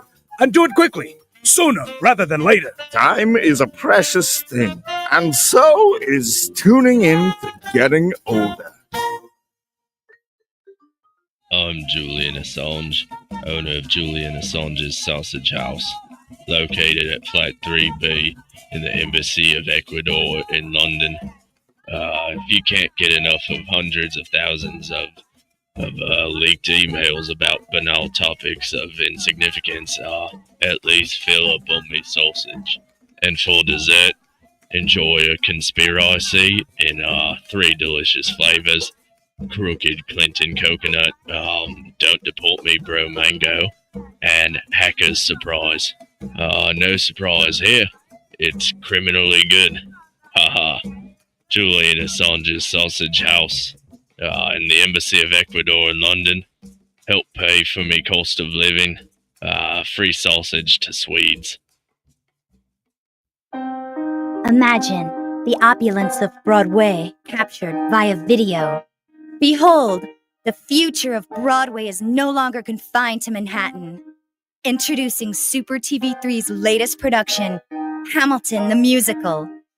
Yes, Hamilton the Musical will take you on a tanned journey through the eyes of arguably this generation's greatest actor, George Hamilton. Written in a sing-song fashion, George Hamilton speaks about his upbringing. Born in Memphis, Tennessee, in 1939. A terribly handsome baby. Thank you. George Hamilton offers us his greatest asset in his singing voice, like this song called It's Like Love at First Bite. And gives crippling insight into the dark side of Hollywood. Susan St. James has halitosis. Take that one to the bank. Thank you. George Hamilton is George Hamilton in Hamilton the Musical. And I says to him, I says, you know, I was in The Godfather. The bad one. Kentucky Fried Chicken in my ham, in my mouth, in my ham. Only on Orlando's Super TV 3. Hey, I'm world famous radio personality, Pinkman. You may remember me from your radio. I'm here to tell you about the newest app craze. It's called Pinky Man Go. Using the power of augmented reality, Pinky Man Go allows you to find real-life objects in the real world. Wow. Loose changes. It was under the couch. Nice. You can trade that in for pinky points, and then I can buy.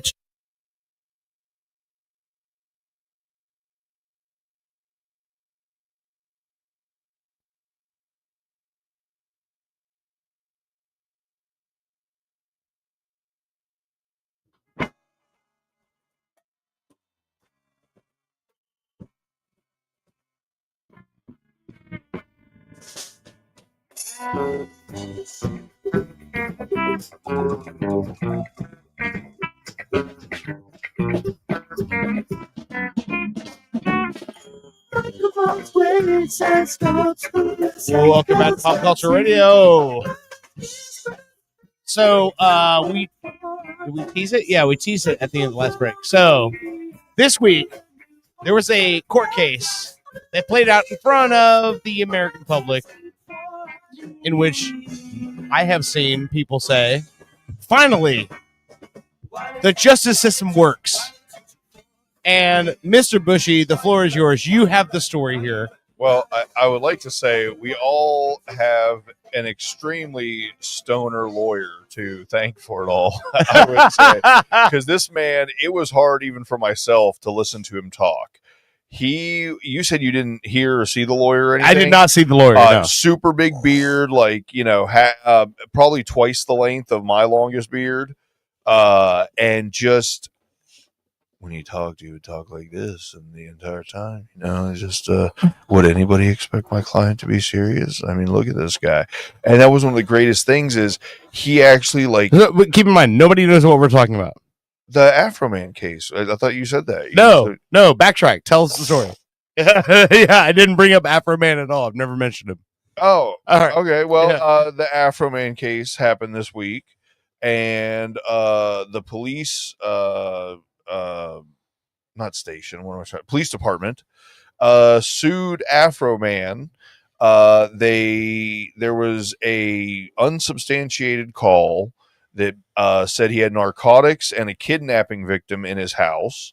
And a lot of times when I hear unsubstantiated call, I personally go to what would maybe be considered conspiracy theory and figure, well, these cops wanted to go in there, so they got somebody to use a burner phone or a pay phone if they still exist in that area, or some. I mean, literally, it's crazy what cops can get away with under the guise of we got a call. I mean, so much shit happens under we got a call.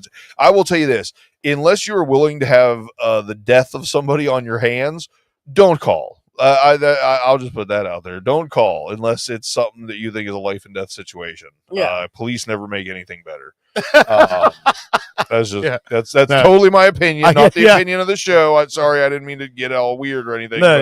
So anyway, there was a case in which the sheriff's department, Adams County Sheriff's Department, sued who we know as Afro Man, because they went in, they raided his home, knocked the door off the hinges, went through all of his stuff, and it stole money. Well, it just so happened he had a full, camera security system in the house and caught everything. Not the least of which was the sheriff eyeballing this lemon pound cake in the kitchen over and over and over, and also them going through, like he said in his song, his coat pockets, his CDs, all these kinds of places where you wouldn't be hiding a large amount of narcotics or a kidnapping victim, which means they pretty quickly realized that they had nothing to go on and were there for no reason and probably shouldn't have been there. And they never charged him with anything. They never charged him with anything. And a lot of it drives me nuts, the people that go like, well, they're nice, they never charged him with it. Well, they shouldn't have been there in the fucking first place. Like, they destroyed his property. And destroyed his property, which they don't pay, by the way. If they kick your door down and then they don't find anything, they don't pay to fix your door. Yeah, I told the story of even way back in the day, people I knew in high school, they'd tear their whole car apart and leave them sitting on the side of the road with car seats on the sidewalk and no tools, and leave you. They don't care. They do not care.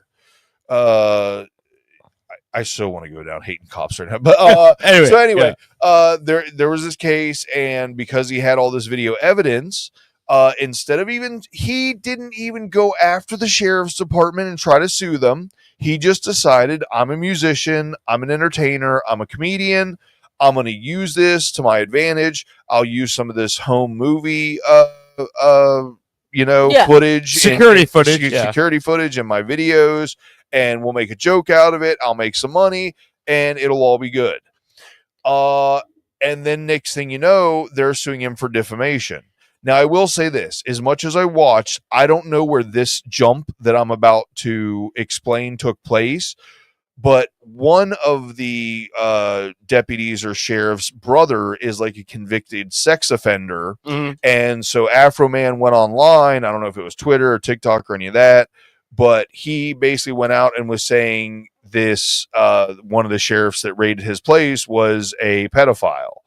And there was even a question in the thing where they were like, why did you say so-and-so was a pedophile? And he's like, well, did you see that particular picture or video? And they're like, yeah. He's like, his hand was on that young man's ass for a little bit too long, in my opinion. or a little bit too long for my liking or something like that. Oh my goodness. But so, like I said, it went beyond the whole pound cake thing to a level of like allegations of sexual misconduct against these police officers and stuff. As I mentioned, I'm not sure where that jump happened. You know what I mean? Like, I don't know if it was music videos first or if it was just they started fucking with him, so then he retaliated. But long story short, the sheriff's department sued him for defamation of character. Yeah. And the biggest part of the lawyers, most of what the lawyer basically said was, look, my client's a clown. He's a funny guy. Nobody in their right mind would take this man serious. Exactly. And like very eloquently and strategically shit talked Afro Man through a lot of the trial to make people go, well, obviously nobody would take this guy serious. Look at the suit, he's wearing and stuff like that. Brittany, the suit he was wearing. He's basically wearing like a million American flags all turned into a suit. Jesus. It's mostly white. It's very white, and then but it's a bunch of little flags, probably about 3 by 6 inches each, something like that. But that's the whole suit. It's all American flags. But no, the I personally think, goodness gracious. I personally think that his lawyer was genius on like so many levels. It wasn't just shit talking him. It wasn't just the fact that he came across like a normal guy and a stoner. Like he did all these stories to kind of endear himself to the jury. Like, I'm just like you, bro. You know what I mean? No, his lawyer is probably going to be set for the rest of his life after this trial. And it's great to see the fact that, finally the people won one. It used to be protect and serve. Now it's, tax and do whatever the fuck you want. I can't think of it. Subserviate or some shit. Tax and subdue. Tax and subdue. Yeah. So anyway, it was really nice to see somebody win a case against corrupt police officers. Wasn't there like a deal where like he had like one of the ex-wives of the cops? Like, okay. So in a video he made, he was talking about how he had sex with one of the cops' wives. And the funny thing was, because of the defamation case and the way it was all set up, the police had to try to talk the jury into believing that Afro Man should be taken seriously. So at some point during the case, the lawyers were asking the cop about whether or not a reasonable person would think that Afro Man had sex with his wife, and he said, well, who knows, and then he like got more direct with it. He's like, do you think Afro Man had sex with your wife? And he's like, I don't know. Oh my god! Yeah, it was like, I'm sorry, a guy whose number one hit called "Because I Got High." Everybody knows Afro Man for that, where he literally says, "I forgot to pay my child support because I got high.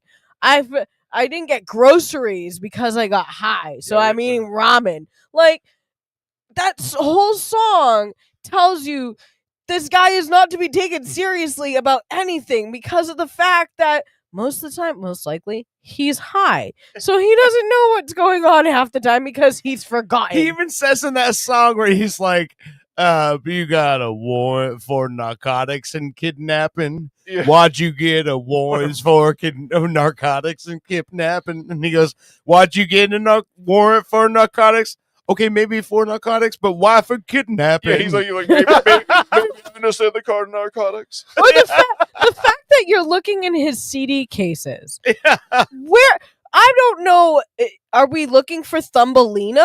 Like, did he kidnap Thumbelina, for crying out loud? Have she all of a sudden appeared? And he's like, wow, I'm on so many drugs right now that I'm going to kidnap her and throw him in my CD case.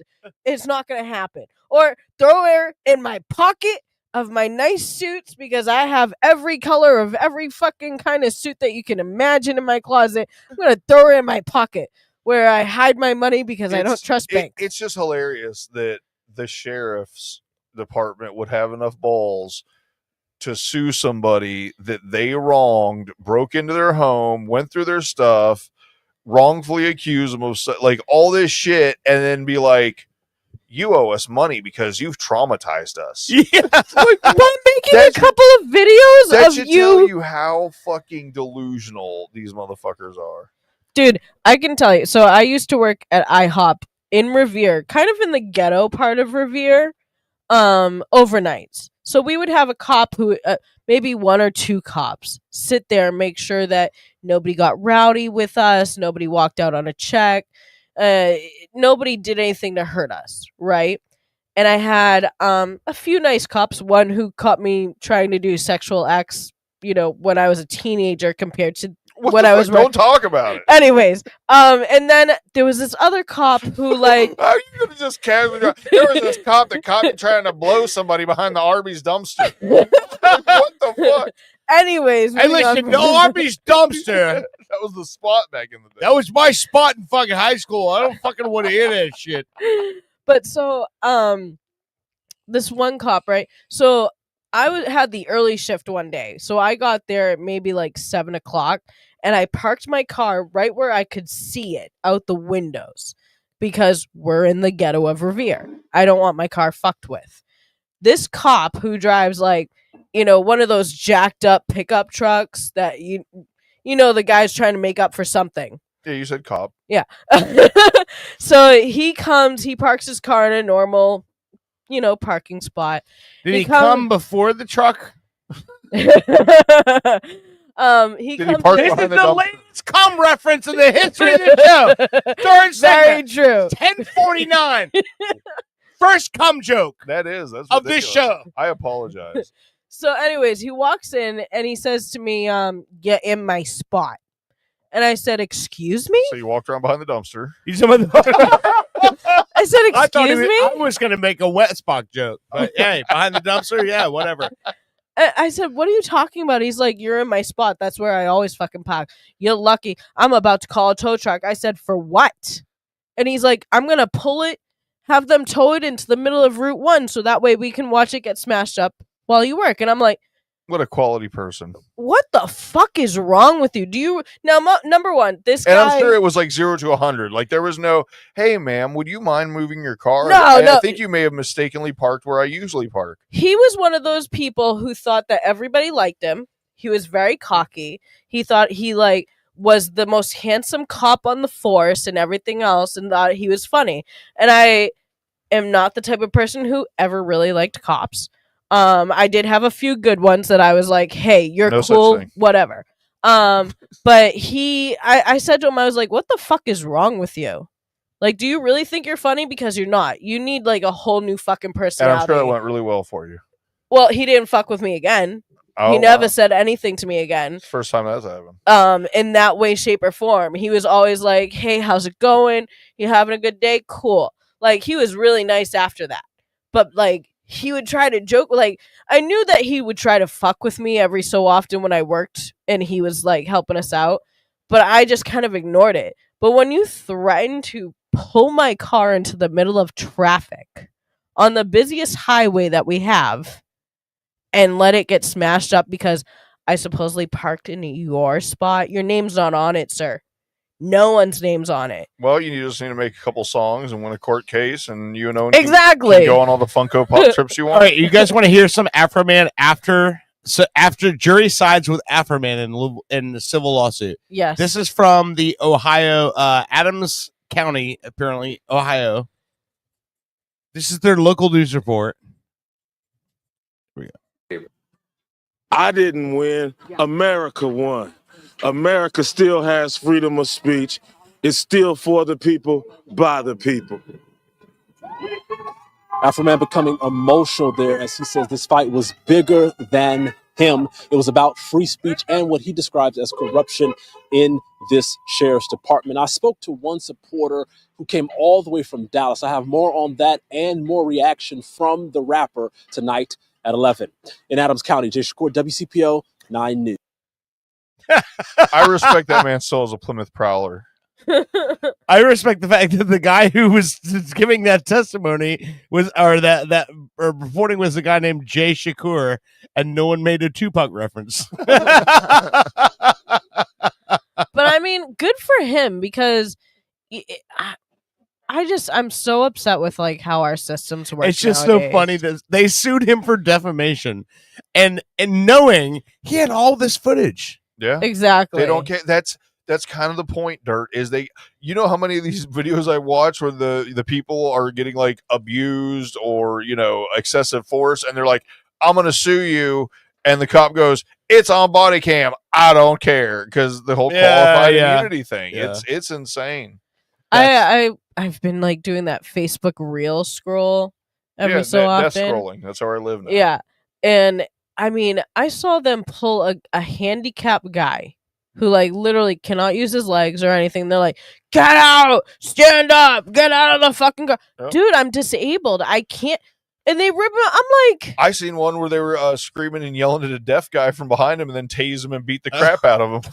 Yeah, dude, it's insane. Or the ones who are like, you need to give me your license. No, I can leave my window rolled up. Oh, and God. you can look at it What are you, through a the sovereign fucking citizen? But no, I'm saying like if they really want to say like I'm playing by the law or this is my law, like I have to do it because it's the law. Okay, well, in reality, in the law, I don't have to give anything to you. You can take a picture of it. You can, look at it through the window. But unless you're going to tell me, YouTube lawyer. No. But if you're not going to tell me what I did wrong, and you're just going to automatic. If I know that I was speeding, I will tell you, sir. I know I was going like 20 miles over the speed limit. I'm sorry. My whole thing is I get it. 100%, and I've seen it over and over. Something like a taillight or an improper. Exactly. Let me finish. Or an improper lane change or something like that get escalated to the level of violence, and that is insane to me. Right. I'll leave it at that. It's ridiculous. So. Well, I don't know if you guys have seen it. I'm not going to say a name. I'm not going to mention any specifics, but there's one county in Florida that has made a name for themselves nationwide for starts with a V. Arresting or for going after people who are like child predators, and their sheriff is in the Epstein report. Yep. Oh, Jesus. Yeah. So go figure. Law enforcement. Oh, we're hard on this, but I'm also hard on this at home. No, it's that's how it happens. It's so sad, man. Yeah. Like what world would we live in if the police pulled you over and were like, hey, we noticed you had a tail light out. You might want to get that fixed for the safety of everybody on the road. Have a nice day. Exactly. Like, give me a warning. Oh, then they wouldn't be pumping in tons of money for the tax cap. True. But give somebody a warning, not tail lights. Come on. Do you really know? Unless your car, and I don't know if there's a car out there that tells you, because my car never told me that I had a The headlight ones out. do now. If your car that you're driving now has the tail light out, it'll tell you. Well, my Expedition, right? Yeah. There was That's a what day, I'm talking about. There was a day that I come to realize that my blinker on my right side started going. Yeah. I'm like, that's not the normal sound of my blinker. Yeah, the solenoid starts ticking faster. Before it dies. Because one of them's out. Yeah. But the thing is I didn't like. I had somebody who was like, and I'm like, okay, I pressed the thing. Just because you can't see the front one doesn't mean that the back one doesn't fucking work. Because I made sure the back one does. Well, work. I was just going to say, you know, the people in front of you can't see the one behind you. I right? know that. But Apparently at the same not. I time, can tell by the story. Yeah. Reflected in the fucking donkey. You didn't know I intended for it to blink. See how the donkey shine is fucking flashing from my tail light. But You this is how fucking I. prick. It was that day that I found out that blinker was out, and I Right. didn't know for what. I like the fact that you still think it was their fault for being angry. Well, yeah, because I mean, in all seriousness, I always use my directionals. But they couldn't. There's nobody around me, and I still use my. Owen never. This is a pet peeve of mine for everybody. You know what a pet peeve of mine is? People using their blinker and thinking that it works, and it's out. A pet peeve of mine is when you're already in the turning lane, yet as you get closer to actually making the turn is when you turn on the directional. And I'm like, if you put on the directional a telephone or two before the turn, then I know. Wait, what's a telephone? When is a says what of a turn is a term of measurement? A telephone Well, or no, two. up in Massachusetts, our book was like, okay, so how many yards before your turn? And the way our telephone poles were set up was the yardage before the turn you would I take. got you. I was just totally confused when you said I always put my blinker on a telephone or two before that. I'm like, what? Telephone pole, sorry. The telephone pole or the electricity poles, the poles that hold all the electricity up in the air. You usually are supposed to put it on one or two before your turn, or if you say there's a street here that you can turn and you're taking the next turn, you turn it on after that street, like right after that street. So people know that you're not turning at every street prior to the actual fucking turn that you're making. I mean, it's simple. Like, if you read the fucking book in the first place when you took that fucking test back then, this is why every 10 years we should be having to retest and rewrite that. It sounds like read it sounds that like book. you wish you were a cop. That's what it sounds like to me. No, I would These do- motherfuckers. I'd shoot a motherfucker in the face. He needs to go to I the will- academy. I would tase the fuck out of somebody for not having a blinker. I would shoot so many people, it's not even funny. Well, then you're perfect for it. They're waiting for Okay, your call. so that being said, my pet peeve is people go, you got into the turn lane too early. No, there's an area that it starts. So when the lane is going and then it forks off, you get in as it forks off. Right. Because some people will ride it all the way to the front and then just kind of go beep. Exactly. In the beginning, right? That's not how it works. No, you're supposed to that's get not in how it when works. it starts. Guess what? There's no such thing as too early to get into the Turn lane. I mean, okay, so you know, a lot of places they have short turning lanes at the red lights. Yes. So sometimes you have to be over those fucking cross lines. Yeah. You Because- get into the lane when it forks off.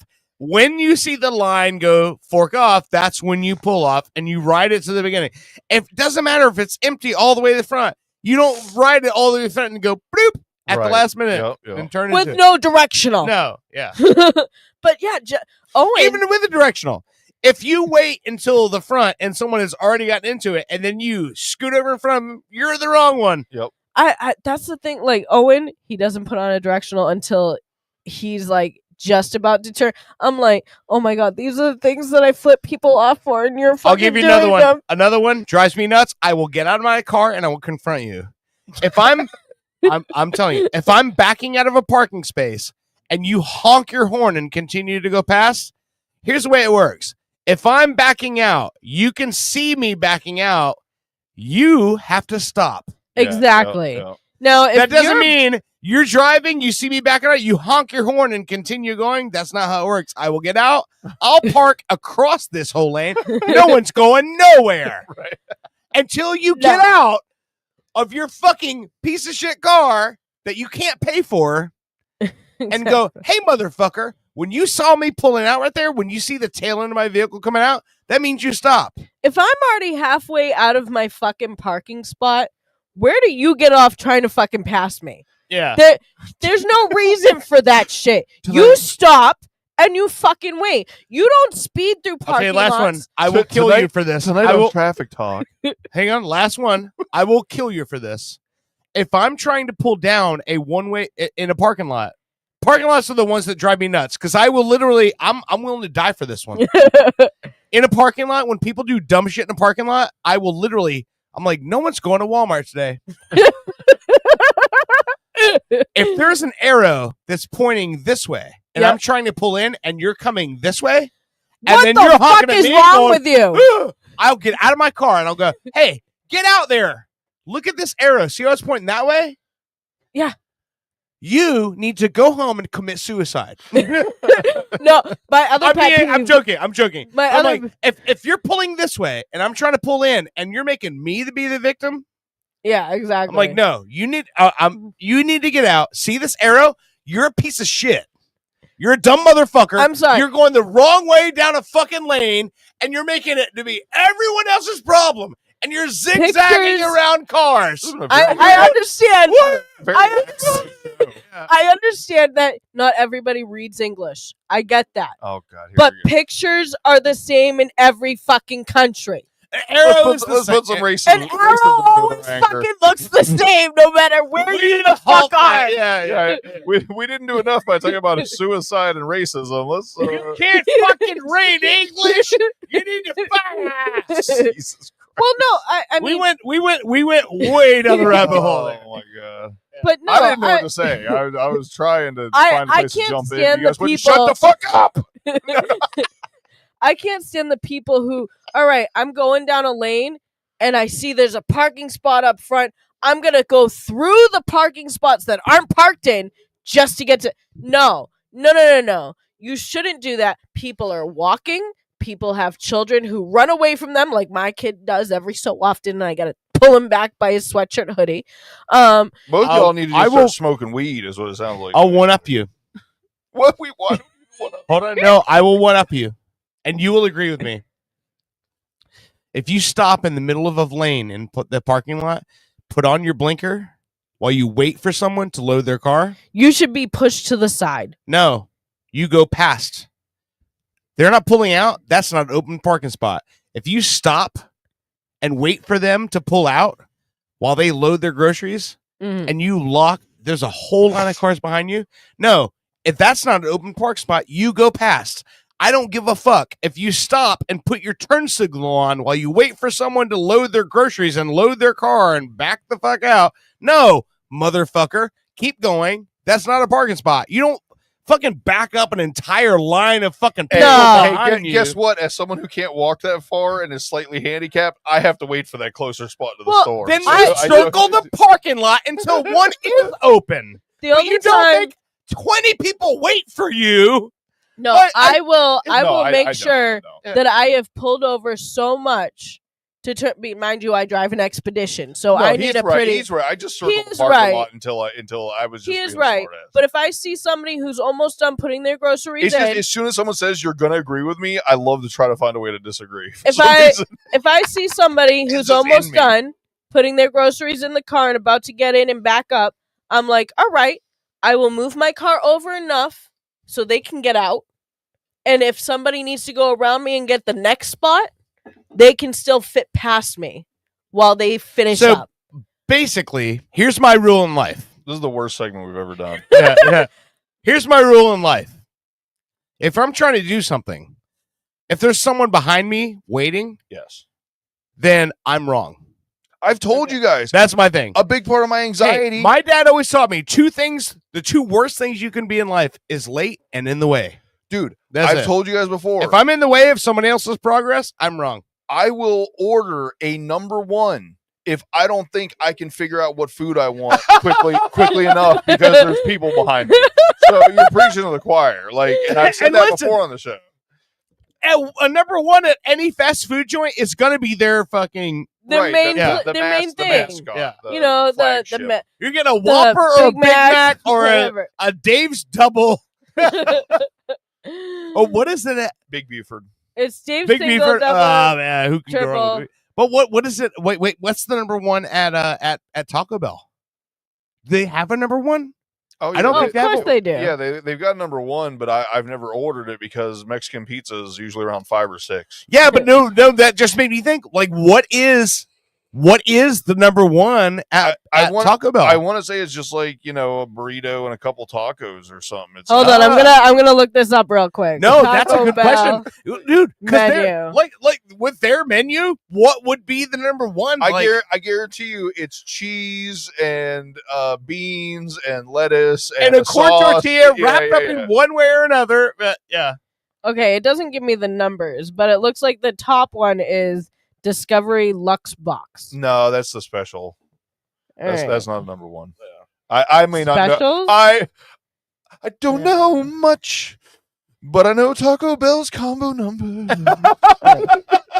That may be all I need to know. Okay, so moving on from our rants that we've had, Can we move on to the end of the show? No, already? no, I have some more stuff No, to talk about. I'm done. I am You can have starving. one more thing. Okay. One more thing. One more thing. It is 11 o'clock. It's on Hulu. Okay. I haven't yes. eaten it today, Missy. Yeah. It's called Love Story, and Okay. it's the John F. Kennedy Jr. and Carol Bassett.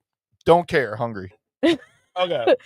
Now, the actors they got to play JFK Jr. and Carol Bassett are doppelgangers of the actual people. Oh, they look just like him. They look so much like him. It like I almost thought they came back from the dead. Mhm. I was literally watching it. And I was like, Didn't know they were did dead. he have a twin? Did she have a twin? Oh my god. Yeah. So the other thing that's going on is the actress Daryl Hannah, who JFK Jr. was dating Yes. prior to Carol Bassett.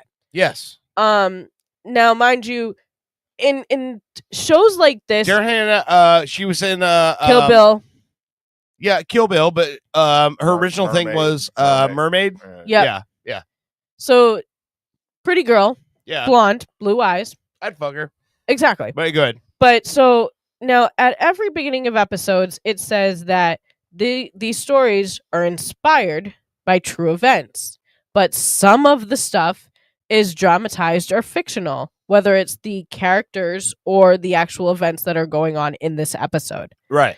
Now, Daryl Hannah does not like how she's depicted in this show. No one And- ever likes how they're depicted. Exactly. She says it's not an accurate portrayal of her life. And she's being played by Dre Hemingway. It's weird they got a black guy to play her. Oh my god. Come on, Dre Hemingway. That's not a black. Hold on. If that wasn't a real person, Dre Hemingway would be a sick ass rapper name. It would be. It definitely would be. But Dre Hemingway said in an interview that she respects Daryl. Yeah. She was so honored to be in this, That's why I said my series first time. and everything. He said, I'll play that. He said, I'll play that white bitch. My first day on the pipe fitting job, I said, listen, I respect Daryl and everything, but listen, I just think the way he's going about things right now might not be the right way because, listen, everybody out here respects Daryl. You know what I'm saying? Daryl's the reason why we're all here right now. We all respect Daryl right now. But I love the fact there's a woman named Daryl I know, right? because that sounds funnier. And the It fact does. that a woman named Andre played a woman named Daryl. Hey, listen, I don't know her full name, but I know listen, Dre Hemingway. Dre and Daryl are the only reason why we're out here right now. Oh my god. Dre handles all the building and everything, and Daryl, listen, Daryl knows pipe fitting. Ain't nobody know pipe fitting better than Daryl does. Every So- Daryl does no pipe fitting. Dre Hemingway. Yes. She is related. She is the great granddaughter Of Ernest Hemingway. of writer Ernest Hemingway. Of course she is. Because no one named Hemingway is not related to Ernest Hemingway. Which means she's got 3-toed cats. She knows about Key West. And that bitch can party. Bottom line. You cannot be related to Ernest Hemingway and not know. Exactly. Yeah. But I guess Daryl's been receiving like You a scribbled, lot of you scribbled it out. We're done. I scribbled out the thing about Dre Hemingway. Oh. I guess Daryl's been receiving hostile and threatening messages over her how she was portrayed in this. And again, this goes out to the people who are watching it. If you watched the first part, the opening of each episode, it says dramatized and fictional. So meaning, What network is that on? It's on Hulu. Okay, I'm gonna watch that for sure. It's like I tell my mom at least once a week. This can be solved by one sentence. People are dumb. Yeah. People do not they're not gonna go back. Yeah. What it's like? I was like, I don't understand why you don't understand. Exactly. Like, how do you not how do you keep saying, I can't believe this person did this. I can't believe this person did that. How? Are you at a point where you are surprised by any of this? Yeah. Like I am surprised by nothing ever anymore at all. Not once. No surprises. I mean, do we They're all gone. really know that Jackie O didn't like Daryl Hannah? I mean, don't care. No, we Who don't know cares? that. But I'm saying like certain obviously I'm relationships. getting breaking news. Tommy Lee's cock is suing Hulu. Okay. Tommy Lee's cock Do you suing not Hulu. Did you not see that? He's saying that his dramatization in Pam and Tommy is completely false. He's saying that he never looked up at Tommy Lee and told him, "You better watch out. That bitch is going to ruin you." This is big because Tommy Lee's cock, as we all know, it's big in the industry. It's got a lot of clout behind it. Yep. Mr. Cloutcock. But some it of says the it stuff, does not, in fact, have a mouth to even voice these words. If anybody's cock has a mouth, it's his. I know, right? But so some of the things that are going on in this show, like it's hard to see someone who's such a normal girl get thrust into a life where Tommy Lee's cock. No. I want to eat. Everything's like photographed. So she has a problem with that. Okay. And then he, one of his friend that he started George with, Yeah. did come out in an interview and say, I feel bad about the fight that I had that made me exit George, which they show a fight between him and JFK Jr. in the show. Yeah. And he's like, I regret never getting to apologize or say anything to him before he passed. So Before he crashed his fucking plane trying to fly with the fucking meters. yeah, like Couldn't see out of the windshield. I was flying by gauges, and he crashed and killed everybody. Was this the same guy that crashed his car with a woman in it and left her to drown? No, that was that's his Ted uncle. Kennedy. That was his uncle. Yeah, that's Ted Kennedy. Anyway. All right, Brittany, I love what you're trying to do here. But we've done a long show, and we were all we've had a good time. Yep. And I have $100 bill that will not buy me Taco Bell on the table right now because it's from a hip hop artist. Everybody, Jalik Amir, check him out online. He's great. He'll be doing halftime for the Atlanta Magic on April 7th, and you've been listening to Pop Culture Radio. We will see you again next week. This is I Know Alphabet Goodbye the Punching Contest. Woo!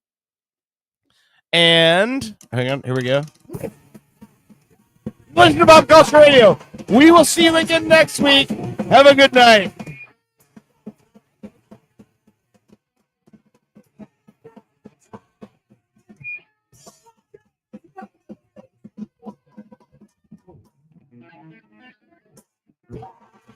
Pop Culture Radio has been a weird sort of production. Like and subscribe on your favorite platform.